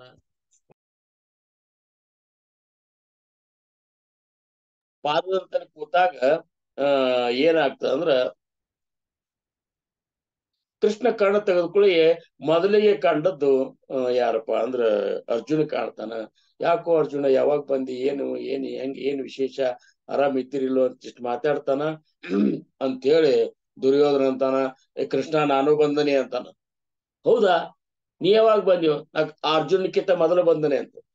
ಹೌದಾ ಅಂದ ಕೂಡ್ಲೆ ಯಾಕೆ ಬಂದ್ರಿಪ್ಪ ಅಂತ ಕೇಳ್ತಾರ. ಇಬ್ರು ಕೂಡ್ಸಿ ಅವಾಗ ಅರ್ಜುನ್ ಅಂತಾನ, ಕೃಷ್ಣ ಅರ್ಜುನ್ ಇಬ್ರು ಅಂತಾರ, ಮತ್ ಯುದ್ಧದೊಳಗ ನಿನ್ನಿಂದ ನಮಗ ಸಹಾಯ ಬೇಕು, ಅದಕ್ಕ ನೀ ನಮಗ ಏನ್ ಸಹಾಯ ಮಾಡ್ತಿ ಹೇಳು ಅಂತಂದ ಕೂಡ್ಲೆ ಕೃಷ್ಣ ಅಂತಾನ. ಅವಂತಾರ, ನೋಡಪ್ಪ ನಂದ್ ಹಿಂಗದ, ನಮ್ದು ನಾನು ಒಂದ್ ಕಡೆ, ನೀವು ನಿಮ್ಗೆ ಎರಡು ಭಾಗ ಮಾಡಿ ಹೇಳ್ತೀನಿ. ನಾ ಒಂದ್ ಕಡೆ, ನನ್ನ ಎಲ್ಲಾ ಅಕ್ಷೋಹಿಣಿ ಸೈನ್ಯ ಏನದಲ್ಲ ಅದು ಒಂದ್ ಕಡೆ, ಅದ್ರ ಜೊತೆ ಎಲ್ಲರೂ ಬರ್ತಾರ. ಆದ್ರ ವಿಶೇಷ ಅಂದ್ರ ನಾ ಯುದ್ಧಕ್ಕೆ ಬಂದ್ರೆ ಕೈಯಾಗ ಶಸ್ತ್ರ ಹಿಡಿದಿಲ್ಲ, ಯುದ್ಧ ಮಾಡುದಿಲ್ಲ.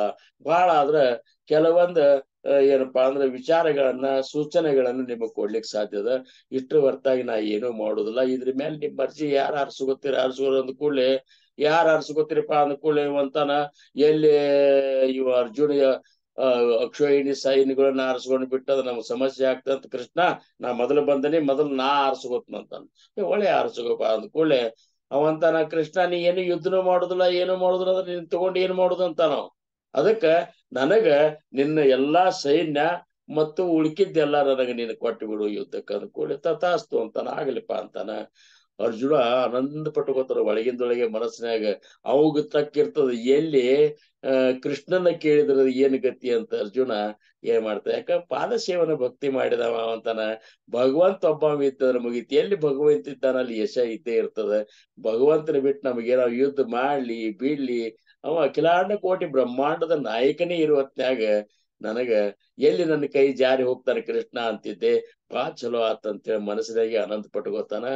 ಅರ್ಜುನ ನೀ ಅಂತಾನ, ಕೃಷ್ಣ ನೀನೇ ಇದ್ರೆ ಸಾಕಪ್ಪ ಅಂತಿಷ್ಟ ಅಂತಾನ. ಆಯ್ತಪ್ಪ ಅಂತೇಳಿ ಹೋಗ್ಬಿಡ್ತಾರ. ಕೃಷ್ಣ ಎಲ್ಲಿದ್ದಾನ ಅಲ್ಲಿ ಯಶ. ಅದಕ್ಕೆ ವಿಚಾರ ನೋಡ್ರಿ, 18 ಅಕ್ಷೋಹಿಣಿ ಸೈನ್ಯ ಕೌರವ್ರದಿದ್ರ ಪಾಂಡವರು ಕಡಿಮೆ ಸೈನ್ಯ 5 ಮಂದಿ ಪಾಂಡವರು 5 ಮಂದಿ ಕೂದಲು ಕೊಂಕಲಾರ್ದಂಗ ಏನಪ್ಪಾ ಅಂದ್ರ ಕೌರವ್ರನ್ನ ಗೆದ್ದು ನಾಶ ಮಾಡಿ ಪಾಂಡವರಿಗೆ ಇದು ಕಟ್ಟಿ ಕೊಡ್ತಾನಂದಾಗ ಭಗವಂತನ ಪಾದ ಸೇವನೆ ಮಾಡುದ್ರಾಗ ಎಂತ ಒಂದು ಸಾಮರ್ಥ್ಯದ ಕಲ್ಪನಾ ಮಾಡಿರಂತಾರ. ಅದಕ್ಕ ಅವ್ರಂತಾರ, ಸದ್ಗುರು ಕೃಪೆ ವಿಣ ಕಾಹಿ ಭವತರಣೋ ಪಾವನಾಹಿ, या कारणे लवलाही सद्गुरु पाय ಸೇವಾವೇ ಶ್ರೀರಾಮ್. ಅವರಂತರ ಸದ್ಗುರು ಕೃಪೆ ವಿನ ಕಾಹಿ ಭವತರಣೋ ಪಾವನಾಹಿ. ಆ ಗುರು ಕೃಪೆ ಇರ್ಲಾರ್ದ ಈ ಈ ಭವಸಾಗರವನ್ನು ದಾಟಕ್ ಸಾಧ್ಯನೇ ಇಲ್ಲ ಅಂತಾರ ಅವರು. ಏನ್ರಿ ಅದಕ್ಕೆ ಇವರು ನೋಡ್ರಿ ರಾಜ ರಾಮ್ ಮಹಾರಾಜರು ಗುರು ಕೃಪೆ ವಿನ ನಾಹಿ ಆತ್ಮಜ್ಞಾನ ಅಂತನ್ನುವಂತ ಒಂದು ಅಭಂಗ.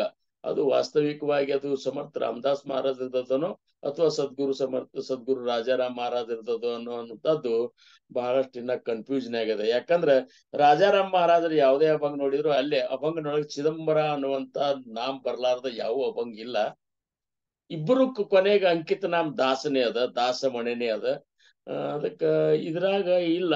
ಆದ್ರೂ ಸಹಿತ ಯಾರ್ದಿದ್ರಿ ಏನು, ಸದ್ಗುರು ರಾಜಾರಾಮ್ ಮಹಾರಾಜರಾದ್ರು ಒಂದೇ, ಸಮರ್ಥ ರಾಮದಾಸ್ ಮಹಾರಾಜರು ಅಂದ್ರು ಅದೇ, ಆಮೇಲೆ ಮಹಾಸ್ವಾಮಿ ಅಂದ್ರು ಅದೇ, ಆಮೇಲೆ ರಾಮದಾಸ್ ಮಹಾರಾಜರು, ರಂಗರಾವ್ ಮಹಾರಾಜರು ಒಂದೇ, ಸಂತ ತುಕಾರಾಮ್ ಮಹಾರಾಜರು, ಒಟ್ಟ ಪ್ರತಿಯೊಬ್ಬರದು ಒಂದೇ ಒಂದು ಸ್ವರೂಪ ಇರುವತ್ನ್ಯಾಗ ಯಾರ್ದರ ಇರ್ಲಕ್ಕ. ಅದ್ರಾಗ ಅವ್ರ ಏನಂತಾರ, ಗುರು ಕೃಪೆ ವಿನ ನಾಹಿ ಆತ್ಮಜ್ಞಾನ, ಗುರು ಕೃಪೆ ವಿನ ನಾಹಿ ಆತ್ಮಜ್ಞಾನ, ವಾವುಗಾತೋ ಸೀಣ ಸಾಧನಾಂಚ, ವಾವುಗಾತೋ ಸೀಣ ಸಾಧನಾಂಚ, सहज साधन गुरु कृपा जान, सहज साधन गुरु कृपा जान, सहज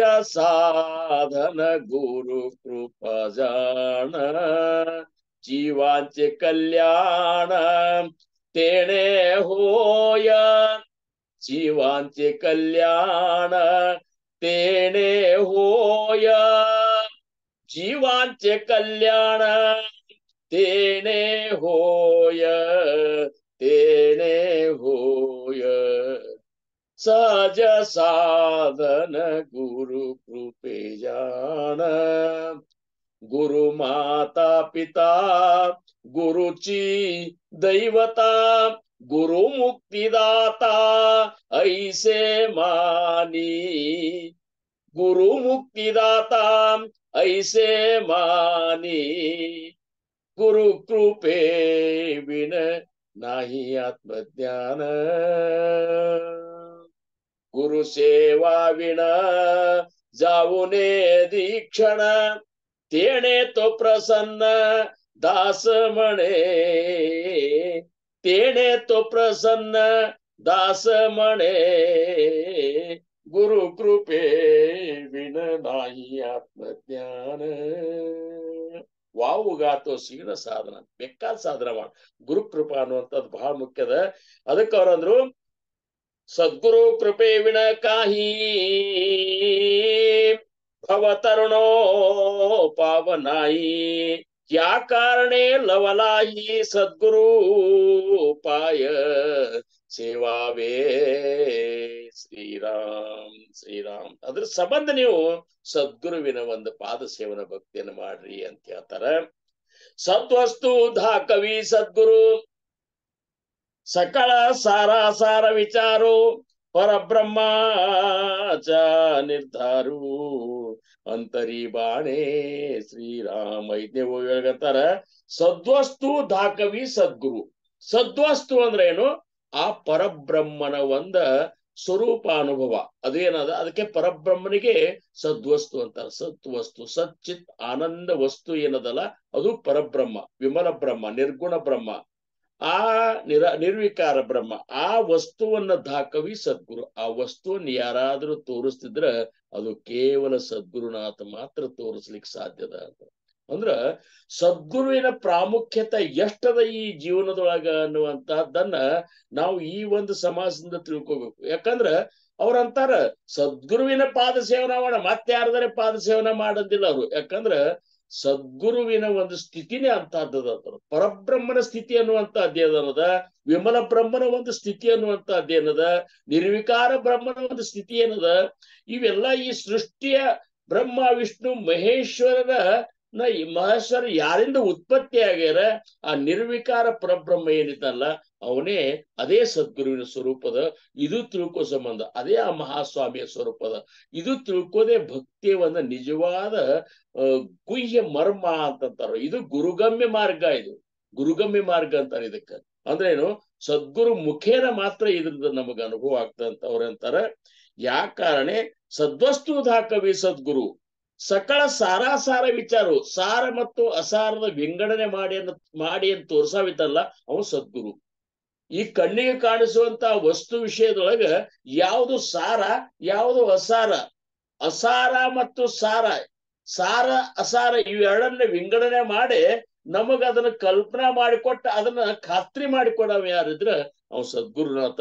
ಅದಕ್ಕೆ ಪರಬ್ರಹ್ಮಾಚಾರ್ಯ ನಿರ್ಧಾರ, ಇವನೇ ಪರಬ್ರಹ್ಮ ಅನ್ನುವಂತ ನಿರ್ಧಾರ ಮಾಡಿ ಏನಪ್ಪಾ ಅಂದ್ರ ಪರಬ್ರಹ್ಮನ ಒಂದು ಅನುಭವವನ್ನ ನಮಗ ಅನುಭವಿಸಲಿಕ್ಕೆ ಅಂತ ಒಂದು ಕೃಪಾ ಮಾಡವ ಅದಲ್ಲ. ಅದು ನಮ್ಮ ಅಂತರಂಗದೊಳಗ ಪರಬ್ರಹ್ಮನ ಒಂದು ನಿರ್ಗುಣ ಬ್ರಹ್ಮನನ್ನ ನಮ್ಮಲ್ಲಿ ಬಿಂಬಿಸುವಂತ ಅಂತ ಒಂದು ಕೃಪಾ, ಅಂತ ಒಂದು ಸಾಮರ್ಥ್ಯ, ಅಂತ ಒಂದು ಇದು ಯಾರಿಂದ ಆಗ್ತದ್ರ ಅದು ಸದ್ಗುರುವಿನಿಂದ ಆಗ್ತದ. ಅದಕ್ಕೆ ಅವರು ಸದ್ಗುರುವಿನ ಹತ್ರ ಪಾದ ಸೇವನ ಮಾಡ. ಅದಕ್ಕೆ ಸದ್ಗುರುವಿನ ಒಂದು ಪಾದ ಸೇವನ ಮಾಡೋದ್ರಿಂದ ಸದ್ಗುರು ಈ ಒಂದು ಗುಹ್ಯ ವಿಚಾರವನ್ನ ನಮಗ್ ತಿಳಿಸ್ತಿರ್ತಾರಂತ. ಈಗ ನಮ್ಮ ರಂಗರಾವ್ ಮಹಾರಾಜರು, ನಮ್ಮ ಮಹಾರಾಜರು ಅಂದ್ರೆ ಅವ್ರ ಗುರುಗಳು ಸದ್ಗುರು ಸಮರ್ಥ ರಾಮಚಂದ್ರರಾವ್ ಮಹಾರಾಜರು, ಭಾವಸಾಹೇಬ್ ಮಹಾರಾಜರ ಶಿಷ್ಯರವರು. ಅವರು ಇಲ್ಲಿ ತಾಳಿಕೋಟಿಗೆ ಬ್ರಿಟಿಷರ ಕಾಲದೊಳಗೆ ಶಿರಸ್ತೇದಾರ ಪದವಿ ಒಳಗಿದ್ರು ಅವ್ರು. ಅಂದ್ರೆ ದೊಡ್ಡ ನೌಕರಿ ಅದು. ಶಿರಸ್ತೇದಾರ ಅಂದ್ರೆ ಈಗಿನ ಡಿಸಿ ಲೆವೆಲ್ನಾಗ ಇತ್ತು ಅವಾಗ. ಅದು ಭಾವಸಾಹೇಬ್ ಮಹಾರಾಜರ ದೇಹ ಬಿಟ್ಟ ಮೇಲೆ ಸ್ವಲ್ಪೇ ದಿವಸನಾಗ ಭಕ್ತಿ ಮಂದ ಆಗ್ಬಿಡುದು. ಹಿಂಗೆಲ್ಲಾ ಕಡೆ ಆಗತ್ತದ. ಭಕ್ತಿ ಮಂದ ಆಗ್ತದ, ಮತ್ ಉಜ್ಜಳ ಆಗ್ತದ, ಬಂದ್ ಆಗ್ತದ, ಉಜ್ಜಳ ಆಗ್ತದ. ಮಂದ ಆದ ಕೂಡಲೇ ಈ 9-14 ಮಂದಿ ಭಾವಸಾಹೇಬ್ ಮಹಾರಾಜರ ಶಿಷ್ಯರು, ಅದ್ರ ಇವ್ರು ಹಿರಿಯವರು ರಾಮಚಂದ್ರರಾವ್ ಮಹಾರಾಜರು ಅವ್ರಂದ್ರು, ಭಕ್ತಿ ಭಾವರಾಯನ ಭಕ್ತಿ ಮಂದ ಆಗಲಿಕ್ಕತ್ತಲ್ಲ, ನಾರೇ ನೌಕರಿ ಮಾಡ್ಕೊತ ಕೂತೆ, ಇದು ಶಿಷ್ಯನ ಧರ್ಮನು ಅಂತೇಳಿ ಮನಸ್ಸಿನಾಗ ತಳಬಳ ಆಗ್ಬೇಕು. ಯಾವಾಗಲೇ ಗುರುಭಕ್ತಿಗಾಗಿ ಜೀವನ ಯಾರು ಇಡ್ತಾರಲ್ಲ, ಈ ಭೂಮಿ ಮೇಲೆ ಗುರುಭಕ್ತಿಯನ್ನು ಸ್ಥಾಪನಾ ಮಾಡ್ಬೇಕಂತ ಯಾರು ತಮ್ಮನ್ನ ತಾವು ಕಾಯ ವಾಚ ಮನದಿಂದ ಅರ್ಪಣ ಮಾಡ್ಕೋತಾರಲ್ಲ, ಅವನಂತ ಶ್ರೇಷ್ಠ ಶಿಷ್ಯನೇ ಯಾರು ಅಲ್ಲ. ಆ ಶಿಷ್ಯನಿಗೆ ಮತ್ತೆ ಬೇರೆ ಏನಪ್ಪಾ ಅಂದ್ರೆ ಬ್ರಹ್ಮ ಪದವಿ ಅನ್ನೋದಿಲ್ಲ, ಅವ ಕೇವಲ ಸದ್ಗುರುವಿನ ಸ್ವರೂಪನೇ ಆಗ್ತಾನ ಅನ್ನುವಂತ ಮಾತ ಏನಪ್ಪಾ ಅಂದ್ರೆ ಈ ಅಧ್ಯಾತ್ಮದೊಳಗೆ ಬರ್ತದೆ. ಅದಕ್ಕೆ ಅಪಣತರೇಲ ನಾವೈತೆ ನಾವಲ್ಲ. ತುಕಾರಾಮ್ ಮಹಾರಾಜರು ಅಂತಾರೆ, ನೀವ್ ಒಬ್ಬ ಉದ್ಧಾರ ಆಗುವುದು ಏನ್ ದೊಡ್ಡಗಾದಲ್ಲ, ಕುಲ ಉದ್ಧಾರ ಇಲ್ಲ ಸರ್ವಾಂತಿದು ಸಗ ಎಲ್ಲಾ ಕುಲಕೋಟಿಯನ್ನು ಉದ್ಧಾರ ಮಾಡುವಂತ ಒಂದು ವಿಶೇಷ ಕಳಕಳಿ ಏನದಲ್ಲ ಅದು ಸದ್ಗುರುವಿನ ಅಂತಃಕರಣಕ್ಕದ. ಆ ಸದ್ಗುರುವಿನ ಕಳಕಳಿಯನ್ನ ಪೂರ್ತಿ ಮಾಡುವಂತ ಶಿಷ್ಯ ಅವಾಗ ಅಕಸ್ಮಾತ್ ಸಿಕ್ಕಂದ್ರ ರಾಮಚಂದ್ರರಾವ್ ಮಹಾರಾಜರಿಗೆ, ಸದ್ಗುರು ಸಮರ್ಥ ರಾಮಚಂದ್ರರಾವ್ ಮಹಾರಾಜರಿಗೆ ಬಹಳಷ್ಟು ಕಡಿಮೆ ಶಿಷ್ಯರಿದ್ರು. ಅದ್ರೊಳಗೆ ಒಂದು ವಿಶೇಷ ಅಂದ್ರೆ ನಮ್ಮ ಮಹಾರಾಜರವರಿಗೆ ಏನಪ್ಪಾ ಅಂದ್ರ ಮಹಾರಾಜರನ್ನ ಅವ್ರು ಅರಸ್ಕೊಂಡ್ರು ಅಂತಂದ್ರೆ ಏನು, ಅವ್ರಿಗೆ ಗೊತ್ತಾಗ್ತದ ಈ ವ್ಯಕ್ತಿಯಿಂದ ಮುಂದೆ ಭಕ್ತಿ ಕಾರ್ಯ ನಿಂದಿರ್ತದ ಅಂತ ಹೇಳಿ. ಸಾಲೋಡಿಗೆ ಸಪ್ತಾಹ ಮಾಡೋದು ನ್ಯಾವ ಮಾಡ್ಕೊಂಡು ಅಲ್ಲಿ ಬಂದ ಸಾಲೋಡಿಗೆ ಸಣ್ಣ ಹುಡುಗ ರಂಗಣ್ಣ ಇದ್ದ. ಬಹಳಷ್ಟು ಅದನಪ್ಪ ಅಂದ್ರ ಒಂದು ತೀಕ್ಷ್ಣ ಜಿಜ್ಞಾಸು ಸ್ವಭಾವ. ಹೆಂಗ ವಿವೇಕಾನಂದರ ಜಿಜ್ಞಾಸುಗಳಿದ್ರಲ್ಲ ಹಂಗ ನಮ್ಮ ಮಹಾರಾಜರಾದ್ರು ಜಿಜ್ಞಾಸ. ಸಣ್ಣ ಹುಡುಗಿದ್ದಾಗ ಜಿಜ್ಞಾಸತ್ತು ಯಾರು ಸಾರಾಸಾರ ವಿಚಾರ ಮಾಡುದು ಅಥವಾ ಪರೀಕ್ಷೆ ಮಾಡುವಂತದ್ದು ಯಾರಂತಲ್ಲಿ ಒಂದು ದೃಷ್ಟಿಕೋನದಲ್ಲ ಅವ್ರಿಗೆ ಮಾತ್ರ ಪರಮಾರ್ಥ ಸಾಧಿಸ್ತದೆ. ಸುಮ್ಮನೆ ಅದಕ್ಕೆ ಇವ್ರು ರಾಮದಾಸ್ ಮಹಾರಾಜರು ಈ ಬೋಳೆ ಭಕ್ತರಿಗೆ ಆತ್ಮಜ್ಞಾನ ಆಗುದು ಬಹಳ ಕಠಿಣ ಅಂತಾರ ಅವ್ರು. ಯಾಕಂದ್ರೆ ಇವರು ಹಂಗೂ ಹೇಳ್ತಾರ ಹಿಂಗೂ ಹೇಳ್ತಾರ. ಯಾರನ್ನ ಯಾವಾಗ ನಂಬುತ್ತಾರ ಗೊತ್ತಾಗುದಿಲ್ಲ, ಯಾವಾಗ ಬಿಟ್ಟು ಬಿಡ್ತಾರ ಗೊತ್ತಾಗುದಿಲ್ಲ. ಆದ್ರ ಆ ಭಕ್ತಿ ನಿಶ್ಚಯ ಆಗ್ಬೇಕಾಗಿತ್ತಂದ್ರೆ ತಿಳಿದು ಭಕ್ತಿ ಮಾಡಬೇಕು. ಆ ಮಾಡುವಂತಹ ಆ ದೇವರ, ಆ ಭಗವಂತನ, ಆ ಸದ್ಗುರುನಾಥನ ಒಂದು ನಿಜವಾದ ಸ್ಥಿತಿಯನ್ನು ಅರಿತು ಯಾರು ಭಕ್ತಿ ಮಾಡ್ತಾರಲ್ಲ ಅದಕ್ಕೆ ಜ್ಞಾನೋತ್ತರ ಭಕ್ತಿಗೆ ಸಮರ್ಥರು ಬಹಳ ಮಹತ್ವ ಕೊಟ್ಟಾರ ಈ ದಾಸಬೋಧನೊಳಗೆ. ಆದಿಕೇಲೆ ಮಗು ಸಾಂಗೀತಿಲೆ ಅಂದ್ರೆ ಮೊದಲು ನಾನು ಎಲ್ಲಾ ತಿಳ್ಕೊಂಡು ಮಾಡಿದ ಮೇಲೆ ಈ ದಾಸಬೋಧ ಹೇಳಿ ಅಂತ ಹೇಳ್ತಾರ.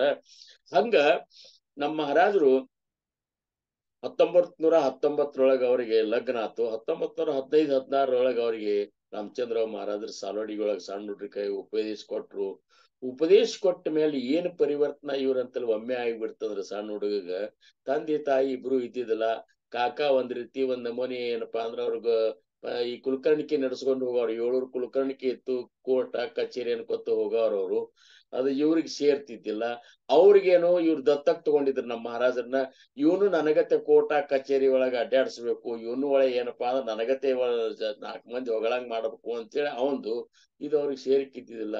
ಇದನ್ನ ನಾವು ಮೋತಿ ಸಾಪ್ ಮಾಡ್ಕೊಂಡು ರಾಮಚಂದ್ರ ಮಹಾರಾಜರು ಅಂತೇಳಿ ರಂಗಣ್ಣ ಅವ್ರು ಹೋದ ಕೂಡಲೇ ನಮ್ಮ ಮಹಾರಾಜರು ಹೋದ ಕೂಡಲೇ ರಂಗಣ್ಣ ಎಲ್ಲಾ ಚಲೋ ಆಗ್ತದ, ನೀ ಏನ್ ಕಾಳಜಿ ಮಾಡ್ಬೇಡ, ಅದೇನ್ ಬಾತಲ್ಲಿ ಕೆಲ್ಸಗೋಬೇಡ, ಗುರುನಾಥ್ ಇದ್ದಾನ ಕಾಯ್ತಿರ್ತಾನ ಅಂತ ಹೇಳ್ಕೊತ ಅವ್ರು ಏನ್ ಮಾಡಿದ್ರು, ಮುಂದ ತಡವಲ್ದೊಳಗ ಬಹುಸಾಹೇಬ್ ಮಹಾರಾಜರು ಕಟ್ಟಬೇಕು ಅಂತ ಹೇಳಿ ಒಂದ್ ನಿರ್ಣಯ ತಗೊಂಡ್ರು. ತಡವಲ್ ಅಂದ್ರೆ ಅವ್ರು ಒಂದ್ ಕೆಲವೊಂದು ಜಮೀನ್ ಇದ್ವು, ಆ ಜಮೀನು ಮಾರಿ ಅದ್ರೊಳಗ ಬ್ಯಾರೆ ಅವ್ರಿಗೆ ಕೊಟ್ಟ, ಬ್ಯಾರೆ ಅವ್ರ ಜಮೀನ್ ಅಂದ್ರೆ ಊರಕ್ ಇದಕ್ ಸ್ಟೇಷನ್ ಸಮೀಪ ಆಗುವಂತ ಒಂದ್ ಜಮೀನ್ದೊಳಗ ಬಹುಸಾಹೇಬ್ ಮಹಾರಾಜರು ಮಠ ಕಟ್ಟೋ ಸಂಬಂಧ ಚಾಲೂ ಮಾಡಿದ್ರು. ಅವಾಗ ರಂಗಣ್ಣನ ಕರೆದ್ರು ಅವ್ರು. ರಂಗ ನಮ್ಮ ಮಹಾರಾಜನ ಸಾಲೋಡಿಗಿಂದ ಬಾರಪ್ಪ ರಂಗಣ್ಣ ಮಠ ಕಟ್ಟೋದದ, ಇಬ್ರು ಗಂಡ ಹೆಂಡತಿ ಕೂರ್ಸೆ ಬಂದ್ಬಿಡ್ರಿ ಅಂತೇಳಿ ಬಹಳ ಮಂದಿ ದುಡಿತಿದ್ರು. ಅದ್ರಾಗ ರಂಗಣ್ಣ ಮತ್ತು ಅವ್ರ ಮನೆಯವರು ಸುಂದರಬಾಯಿ ಅವ್ರು ಇಬ್ರು ಹೋದ್ರು. ಅವ್ರು ಅಡಿಗೆ ಮಾಡಿ ಹಾಕೋದು, ಇವ್ರು ದುಡಿಯೋದು ಇಷ್ಟೆಲ್ಲಾ ಮಾಡ್ತಿದ್ರು. ಹಗಲತ್ ಮುಂಜಾನೆಯಿಂದ ಸಂತನಕ್ಕೆ ಕೆಲಸ ಮಾಡ್ತಿದ್ರು. ಕರೆ ಸಂಜೆನ್ಯಾಗ ರಾತ್ರಿ ಮಲ್ಕೋ ಹೊತ್ನ್ಯಾಗ ಎಲ್ಲಾ ಕೆಲಸ ಮುಗಿದ್ಮೇಲೆ ರಾತ್ರಿ ಭಜನೆ ಮುಗಿದ್ಮೇಲೆ ನಮ್ಮ ಮಹಾರಾಜನ ರಂಗಣ್ಣನ ಕರ್ಕೊಂಡು ಕೂತ್ಕೊಂಡು ಕೆಲವೊಂದು ಗುಹ್ಯ ವಿಚಾರಗಳನ್ನು ತಿಳಿಸ್ತಿದ್ರು. ಆಮೇಲೆ ಬರೋಬ್ಬರಿ ಎಷ್ಟೇ ದಣು ಆಗ್ಯದ ಅಂದ್ರು ಸಹಿತ ಎಷ್ಟೊತ್ತಿಗೆ ಮಲ್ಕೊಂಡ್ರು 3:30 ಬರೋಬ್ಬರ್ ರಂಗಣ್ಣ ನಮ್ಮ ಮಹಾರಾಜರನ್ನ ಎಬ್ಬಸ್ತಿದ್ರು. ನಾವು ಮಹಾರಾಜರ ಆ ಟೈಮ್ದಾಗ ರಂಗಣ್ಣ ಹೇಳಪ್ಪ ಧ್ಯಾನ ಕೂಡು ಅಂತ ಹೇಳಿ ತಾವು ಕೂಡಿಸ್ತಿದ್ರು. ನಮಗಾದ್ರೂ ನಸಿಕಲೆ ಅಲ್ಲಿ ಕಡೆ ನಾವು ಮಠದಾಗ ಮಲ್ಕೊಂಡಾಗ ನಮ್ಮನ್ನ ಲಘು ಎಬ್ಸುದು ನಮ್ಮನ್ನು ಈ ರೀತಿ ಪ್ರಯತ್ನ ಅವ್ರು ಮಾಡ್ತಿದ್ರು. ನಾವೆಲ್ಲ ಪುಣ್ಯವಂತರು. ಅವರು ಒಂದು ಪ್ರಯತ್ನದಿಂದನೇ ಇವತ್ತಿನ ದಿವಸ ಆಧ್ಯಾತ್ಮದಾಗ ಇದ್ದೆವು. ಇರ್ಲಿ ಹಿಂಗ್ ಮಾಡಿ ಏಕಾಂತದೊಳಗ ರಂಗಣ್ಣಗ ಆಧ್ಯಾತ್ಮದ ಗುಹ್ಯ ವಿಚಾರಗಳನ್ನ ತಿಳಿಸ್ತಿದ್ರು. ಇದು ಯಾಕಂದ್ರ ನಮ್ಮ ಮಹಾರಾಜರು ಉಪದೇಶ ತಗೊಂಡ ಮೇಲೆ ಗುರುನಾಥನ ಸಾನ್ನಿಧ್ಯದೊಳಗೆ ಇರ್ಬೇಕನ್ನುವಂತ ಇಷ್ಟೊಂದು ಹಂಬಲ. ಮತ್ತಿನ್ ಹೆಂಗ್ರಿ ಅಂತ ನೀವು ಅನ್ಬೋದು. ಅಲ್ರಿ ಹೌದಪ್ಪ, ಗುರುನಾಥ್ ಇದ್ರ ಅವ್ರ ಸಾನ್ನಿಧ್ಯದೊಳಗೆ ಇರ್ತೇವೆ. ಮತ್ತೆ ಅವ್ರ ನಿರ್ಯಾಣ ಆದ್ರೆ ಯಾರ ಸಾನ್ನಿಧ್ಯದೊಳಗಿರೋದು ಅಂದ್ರೆ ಗುರುನಾಥ್ ಕೊಟ್ಟಂತ ನಾಮದ ಸಂಘದೊಳಗಿರ್ಬೇಕು. ಯಾಕಂದ್ರ ನಾಮದೊಳಗಿರುವಂತ ನಾಮಿ ನಿಲ್ಸದ್ ಗುರುನಾಥ್ ಇದ್ದಾರ. ಅದಕ್ಕ ಆ ನಾಮಸ್ಮರಣೆಯ ಸಂಘದೊಳಗ ಅಖಂಡ ನೀತಿ ಅಂದ್ರ ಉಪಾಸನೇಚ ಸೇವಟಿ ದೇವಾ ಭಕ್ತ ಅಖಂಡ ಭೇಟಿ ಅಂತ ಸಮರ್ಥ ದಾಸಬೋಧದಾಗ ಹೇಳ್ತಾರ. ಈ ನಾಮಸ್ಮರಣೆ ನೀವು ಉಪಾಸನದೊಳಗೆ ಇದ್ದುಕೊಂಡು ನಾಮಸ್ಮರಣೆ ಮಾಡ್ಕೋತಿದ್ದೆ ಅಂದ್ರ ನಿನಗ ಮತ್ತು ಸಮರ್ಥರಿಗೆ ಅಖಂಡ ಭೇಟಿ ಆಗ್ತದ. ಅನುಭವಿ ಜಾಣೆಯಲ ಗೋಷ್ಠಿ ಪ್ರತ್ಯಯಾಚಿ, ಇದನ್ನ ಅನುಭವಿಸೇ ನೋಡ್ಬೇಕು ಅಂತಾರ. ಮತ್ತ ಅವ್ರಂತಾರ ಸಮರ್ಥ ನಿರ್ಯಾಣದಾಗ ಎದ್ರು ಸಹಿತ ಜಾಚೆ ಅಖಂಡಲಾಗತ ಧ್ಯಾನ. ಯಾರಿಗ ಸದ್ಗುರು ಕೊಟ್ಟಂತ ನಾಮಸ್ಮರಣೆ, ಆ ಮಹಾಸ್ವಾಮಿಯ ನಾಮಸ್ಮರಣೆ ಅಖಂಡವ್ರು ಮಾಡಿ ಆ ನಾಮದ ಇದ್ರೊಳಗ ಅವ್ರಿಗೆ ಏಕಾಗ್ರತೆ ಕೂಡಿ ಬರ್ತಲ್ಲ, ಆವಾಗ ಸದ್ಗುರುನಾಥಿಯವ್ರ ನಾಮಸ್ಮರಣೆಗೆ ಅಷ್ಟೊಂದು ಆನಂದಗೊಂಡ ಅವಂತಾನ ತನ್ನ ಮೊದ್ಲನೇ ಇವ್ರಿಗೆ ಜಾಚೆ ಅಖಂಡಲಾಗತ ಧ್ಯಾನ ಕೃಪಾಳೂಪಣೆ ದೇಹತ್ವ ಆಸನ. ಕೃಪಾದಿಂದ ಅವ್ರಿಗೆ ತಮ್ಮ ಮಗ್ಲನೇ ಏನಪ್ಪಾ ಅಂದ್ರ ಜಾಗ ಕೊಟ್ಟು ಸರ್ವಕಾಲ ಸಂಭಾಷಣ ತದಾವ ಶೇಚೀಕರಾವೇನಿ, ಯಾವ ಬೇಕಾದಾಗ ನೀನು ಸದ್ಗುರು ಜೊತೆ ನೀನು ಸಂಭಾಷಣೆ ಮಾಡ್ಬೋದು ಅಂತ ಹೇಳಿ ಮಾತಾಡ್ತಾರ. ಅದಕ್ಕ ಈ ನಮ್ಮ ಮಹಾರಾಜರು ಹೋಗಿ ಅಲ್ಲಿ ಸೇವಾ ಮಾಡ್ತಿದ್ರು. ಆಮೇಲೆ ಎಲ್ಲೇ ಇದ್ರು ಸಹಿತ ಇವ್ರು ನಮ್ಮ ಮಹಾರಾಜರು ಯಾವಾಗ ಕಳಿಸ್ತಾರ, ಯಾವಾಗ ಹೋಗಿನಿ, ಯಾವಾಗ ಅವ್ರ ಸೇವಾ ಮಾಡೀನಿ ಅಂತ ಸಮಯದಾಗ ಅಂದ್ರೆ ರಾಮಚಂದ್ರ ಮಹಾರಾಜರು ನಿರ್ಯಾಣ ತಗೋತ್ತಾಗಂತ್ರು ತಿಂಗಳಾನುಗಟ್ಲೆ ಹೋಗಿ ನಮ್ಮ ಮಹಾರಾಜರು ವಿಜಾಪುರದಾಗ ಹೋಗಿ ಅವ್ರ ಅಖಂಡ ಸೇವಾ ಮಾಡಿದ್ರು. ಮುಂದ ಅವ್ರ ದಹನ ಮಾಡಿದ ಮೇಲೆ 3 ದಿವಸ ಚಿತಾದ ಅಂತೇಳಿ ಕೂತಿದ್ರು. ಕೂತ್ ಅಸ್ಥಿ ತಗೊಂಡು ಬಂದ ಏನು ಇಷ್ಟೆಲ್ಲ ಅಡ್ಡಾಡಿ ಜೋಳಿಗೆ ಇದ್ರಾಗ ಹಸಿವೆ ಹಾಕೊಂಡು ಅಡ್ಡಾಡಿ ಏನೋ ಪಾಂಡುರಂಗನ ಆಜ್ಞೆ, ಬಹುಸಾಹೇಬ್ ಮಹಾರಾಜರ ಆಜ್ಞೆ, ರಾಮಚಂದ್ರ ಮಹಾರಾಜರ ಆಜ್ಞೆ ಮೇರೆಗೆ ನಮ್ಮ ಊರಾಗ ಬಂದು ಕುಕ್ಕುಟುಂಬನಿ ಆಶ್ರಮವಾಗಿರುವಂತ ಕುಕ್ಕಡ್ಡಿಯೊಳಗೆ ಬಂದ ವೃಂದಾವನ ಸ್ಥಾಪನಾ ಮಾಡಿದ್ರು. ಅವ್ರು ಬಂದ್ರು, ಅವ್ರು ಸ್ಥಾಪನಾ ಮಾಡಿದ್ರು ಅಂತೇಳಿ ನಾವು ಈ ಜೀವನದೊಳಗ ಇಂಥ ಒಂದು ಮಹತ್ ಭಾಗ್ಯವನ್ನು ನಾವು ಪಡ್ಕೊಂಡೆವು. ಅದಕ್ಕೆ ನಾವೆಲ್ಲರೂ ಭಾಗ್ಯವಂತರು. ಇರ್ಲಿ, ಅಂತ ಸದ್ಗುರುವಿನ ಒಂದು ಪಾದ ಸೇವನ ಮಾಡುವಂತದ್ದೇನದಲ್ಲ, ಇದೇ ಪಾದ ಸೇವನ ಭಕ್ತಿ ಅನಿಸ್ಕೊತದ. ಅದಕ್ಕೆ ತುಕಾರಾಮ್ ಮಹಾರಾಜರು ಏನಂತಾರ, ಸದ್ಗುರು ವಾಚೋನಿ ಸಾಂಪಡೇನ ಸೋಯ, ಸದ್ಗುರು ವಾಚೋನಿ ಸಾಪಡೇನ ಸೋಯ, ಧರಾವೇತೆ ಪಾಯ ಆದಿ ಧರಾವೇತೆ ಪಾಯ आदि आदि आपण सारिखे करीती तत्काळ आपण सारिखे करीती तत्काळ नाही काळ वेळ तया लागे नाही काळ वेळ तया लागी आपण सारिखे करीती तत्काळ लोह परिसाची नसा हे उपमा सद्गुरु महिमा अगाधची आपण सारिखे करीती तत्काळ तुका वडे कैसे आंधळे हे जन गेले विसरून ಖರ್ಯಾ ದೇವ ತುಕಾರಾಮ್ ಮಹಾರಾಜರ ಅಂತಾರ ಎಷ್ಟು ಕುರುಡರಿದ್ದಾರಪ್ಪ ಈ ಜನರು ಖರೇ ದೇವ್ರನ್ನ ಮರ್ಕೊಂಡು ಕೂತಾರ ಖರೇ ದೇವ್ರನ್ನೇ ಆ ಸದ್ಗುರುನ ಆತಿದ್ದಾನ ಅವ್ರ ಪಾದ ಸೇವನ ಮಾಡಿ ಉದ್ಧಾರ ಆಗ್ಬೇಕು ಅಂತೇಳಿ ಕಳಕಳಿಯಿಂದ ಸದ್ಗುರು ವಾಚೋನಿ ಸಾಪಡಿನ ಸೋಯ ಅಂತೇಳಿ ಅವಂಗ್ ಬರ್ದಾರ ಮುಂದಿನ ಒಂದ ಏನಪ್ಪಾ ಅಂದ್ರ ಸತ್ಸಂಗದೊಳಗ ಈ ಅಭಂಗದ ಒಂದಿಷ್ಟು ಅರ್ಥವನ್ನ ನಾವು ಚಿಂತನಾ ಮಾಡಿ ಮುಂದಿನ ಓವಿಗಳ ಬಗ್ಗೆ ಈ ಒಂದು ಪಾದ ಸೇವನ ಭಕ್ತಿಯೊಳಗಿನ ಮುಂದಿನ ಓವಿಗಳ ಬಗ್ಗೆ ಒಟ್ಟ 26 ಓವಿ ಅವ ಇವತ್ತು ಸಾಕಷ್ಟು ನಾವ್ ಏನಪ್ಪಾ ಅಂದ್ರ ಮಹಾರಾಜರ ಕೃಪೆಯಿಂದ ಮಹಾಸ್ವಾಮಿ ಕೃಪೆಯಿಂದ ಪಾದ ಸೇವನ ಭಕ್ತಿಯ ವಿಶೇಷತೆ ಬಹಳಷ್ಟು ಮಂದಿಗೆ ಇದ್ರಾಗ ಒಂದು ಓವಿಯೊಳಗರು ಹೇಳ್ತಾರ ಗೌಪ್ಯತೋ ಸಾಂಗತೋ ಅಂತಾರ ಗುಪ್ತವಾಗಿದ್ದನ್ನು ಪ್ರಕಟ ಮಾಡಿದೆ ನಾನು ಅಂತೇಳಿ ಹೇಳ್ತಾರ ಸಮರ್ಥರು ಇದೊಂದು ರೀತಿ ಗುಪ್ತ ಇತ್ತು ಇದರ ಅರ್ಥ ಬಹಳಷ್ಟು ಮಂದಿಗೆ ಬ್ಯಾರೇನೆ ತಿಳ್ಕೊಂಡಿದ್ರು ಆ ತಿಳ್ಕೊಂಡದ್ದೇನ್ ತಪ್ಪಲ್ಲ ಆದ್ರ ಅದ್ರ ಒಳ ಅರ್ಥ ಏನದಲ್ಲ ಗೂಢಾರ್ಥ ಏನದಲ್ಲ ಅವ್ರ ಚರಣ ಅವ್ರು ಹೇಳಿದಂತ ಮಾತುಗಳನ್ನ ಕೇಳೋದು ಅವ್ರು ಹೇಳಿದಂಗ ನಡೆಯೋದು ಅವ್ರ ಸಾನ್ನಿಧ್ಯದೊಳಗೆ ಸದಾ ಇರುವುದು ಅವರಿಗಾಗೆ ನಮ್ಮನ್ನ ಸಂಪೂರ್ಣವಾಗಿ ನಾವು ಅರ್ಪಣಾ ಮಾಡೋದು ಅವ್ರ ಹೊರತಾಗಿ ನನಗೆ ಯಾರು ಗತಿ ಇಲ್ಲ ಅಂತ ತಿಳ್ಕೊಂಡ ಸದಾವಕಾಲವು ಹೆಂಗ ಚಿದಂಬರ ಮಹಾಸ್ವಾಮಿಗಳಿಗೆ ದರ್ಶನಕ್ಕಾಗಿ ರಾಜಾರಾಮ್ ಮಹಾರಾಜರು ಬಂದ ಮೇಲೆ ಅವ್ರ ಪಾದ ಸೇವನೆ ಮಾಡ್ಕೊತ ಅವರಂತೆಲ್ಲೇ ಉಳಿದ್ರು ಆಮೇಲೆ ಸಖಾರಾಮ್ ಗರ್ದೆ ಅವರು ಬಂದ್ರು ಅಲ್ಲೇ ಉಳಿದ್ರು ಆಮೇಲೆ ಶಿವಶಾಸ್ತ್ರಿಗಳು ಬಂದ್ರು ಅವರು ಬಂದು ಚಿದಂಬರ ಚರಣದೊಳಗೆ ಅವರು ಅಲ್ಲೇ ಉಳಿದು ಬಿಟ್ರು ವಿಠಾಬಾಯಿ ಬಂದ್ರು ಸಂತ ವಿಠಾಬಾಯಿ ಅವರು ಅಲ್ಲೇ ಈ 4 ಮಂದಿ ಮಾಡಿದ್ದ ಪಾದ ಸೇವನ ಏನದಲ್ಲ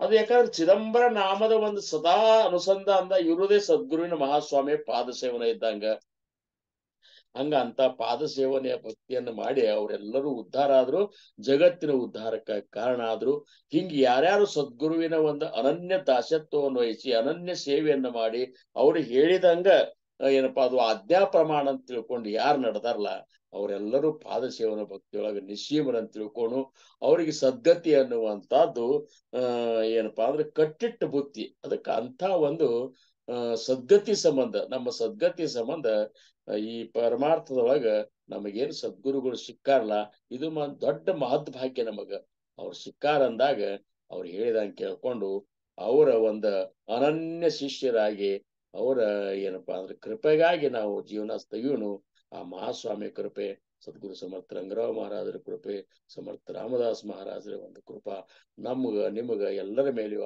ಆಗ್ಲಿ ಅಂತ ಒಂದು ಪಾತ್ರತಾ ನಮ್ಮಲ್ಲಿ ಅವರೇ ನಿರ್ಮಾಣ ಮಾಡಿ ಕೊಡ್ಲಿ ಅಂತ ಕೇಳ್ಕೊತ ಇವತ್ತಿನ ಈ ಒಂದು ಸೇವೆಗೆ ನಾನು ವಿರಾಮ ಕೊಡ್ತೀನಿ ಆಕಲ್ಪಾಯುಷ್ಯವಾವೆ ತಯಾಕುಳ ಮಾಜಿಯಾ ಸಕಳ ಹರಿಚಾದಾಸ कल्पनेची बाधा न हो कोण काळी ही संत मंडळी सुखी असो अहंकाराच्या वारा न लागो रासा माझा विष्णुदासा भाविकासी नामा म्हणेतया असावे कल्याण जामुक निधान पांडुरंग कुंडली कौरधार विठ्ठल पार्वती पतेश्वर महादेव राजाधिराज सद्गुरुनाथ महाराज की जय श्री गुरुदेव दत्त चिदंबर नमस्तेस्तु चिंतितार्थ प्रदायिने औदुंबर सदावास चिदंबर नमोस्तुते अगड़िया आनंदवन ग्रह निवासी भक्ताभिमानी राजा आदिराज श्री सद्गुरु शेषाचल गुरु महाराज की जय श्री सद्गुरु नारायण भगवान महाराज की जय जय जय रघुवीर समर्थ श्री राम जय चिदंबर ಶ್ರೀ ಶೇಷಾಚಲ ಸತ್ಸಂಗ ಕಾರ್ಯಕ್ರಮದಲ್ಲಿ ಇಂದು ದಾಸಬೋಧ ಈ ವಿಷಯದ ಉಪನ್ಯಾಸವನ್ನು ಶ್ರೀಯುತ ಶಂಕರರಾವ್ ಅನಂತಪುರ ಶ್ರೀ ಕ್ಷೇತ್ರ ಕುಪ್ಪಗಡ್ಡಿಯವರು ನಮಗೆ ದಯಪಾಲಿಸಿದ್ದಾರೆ.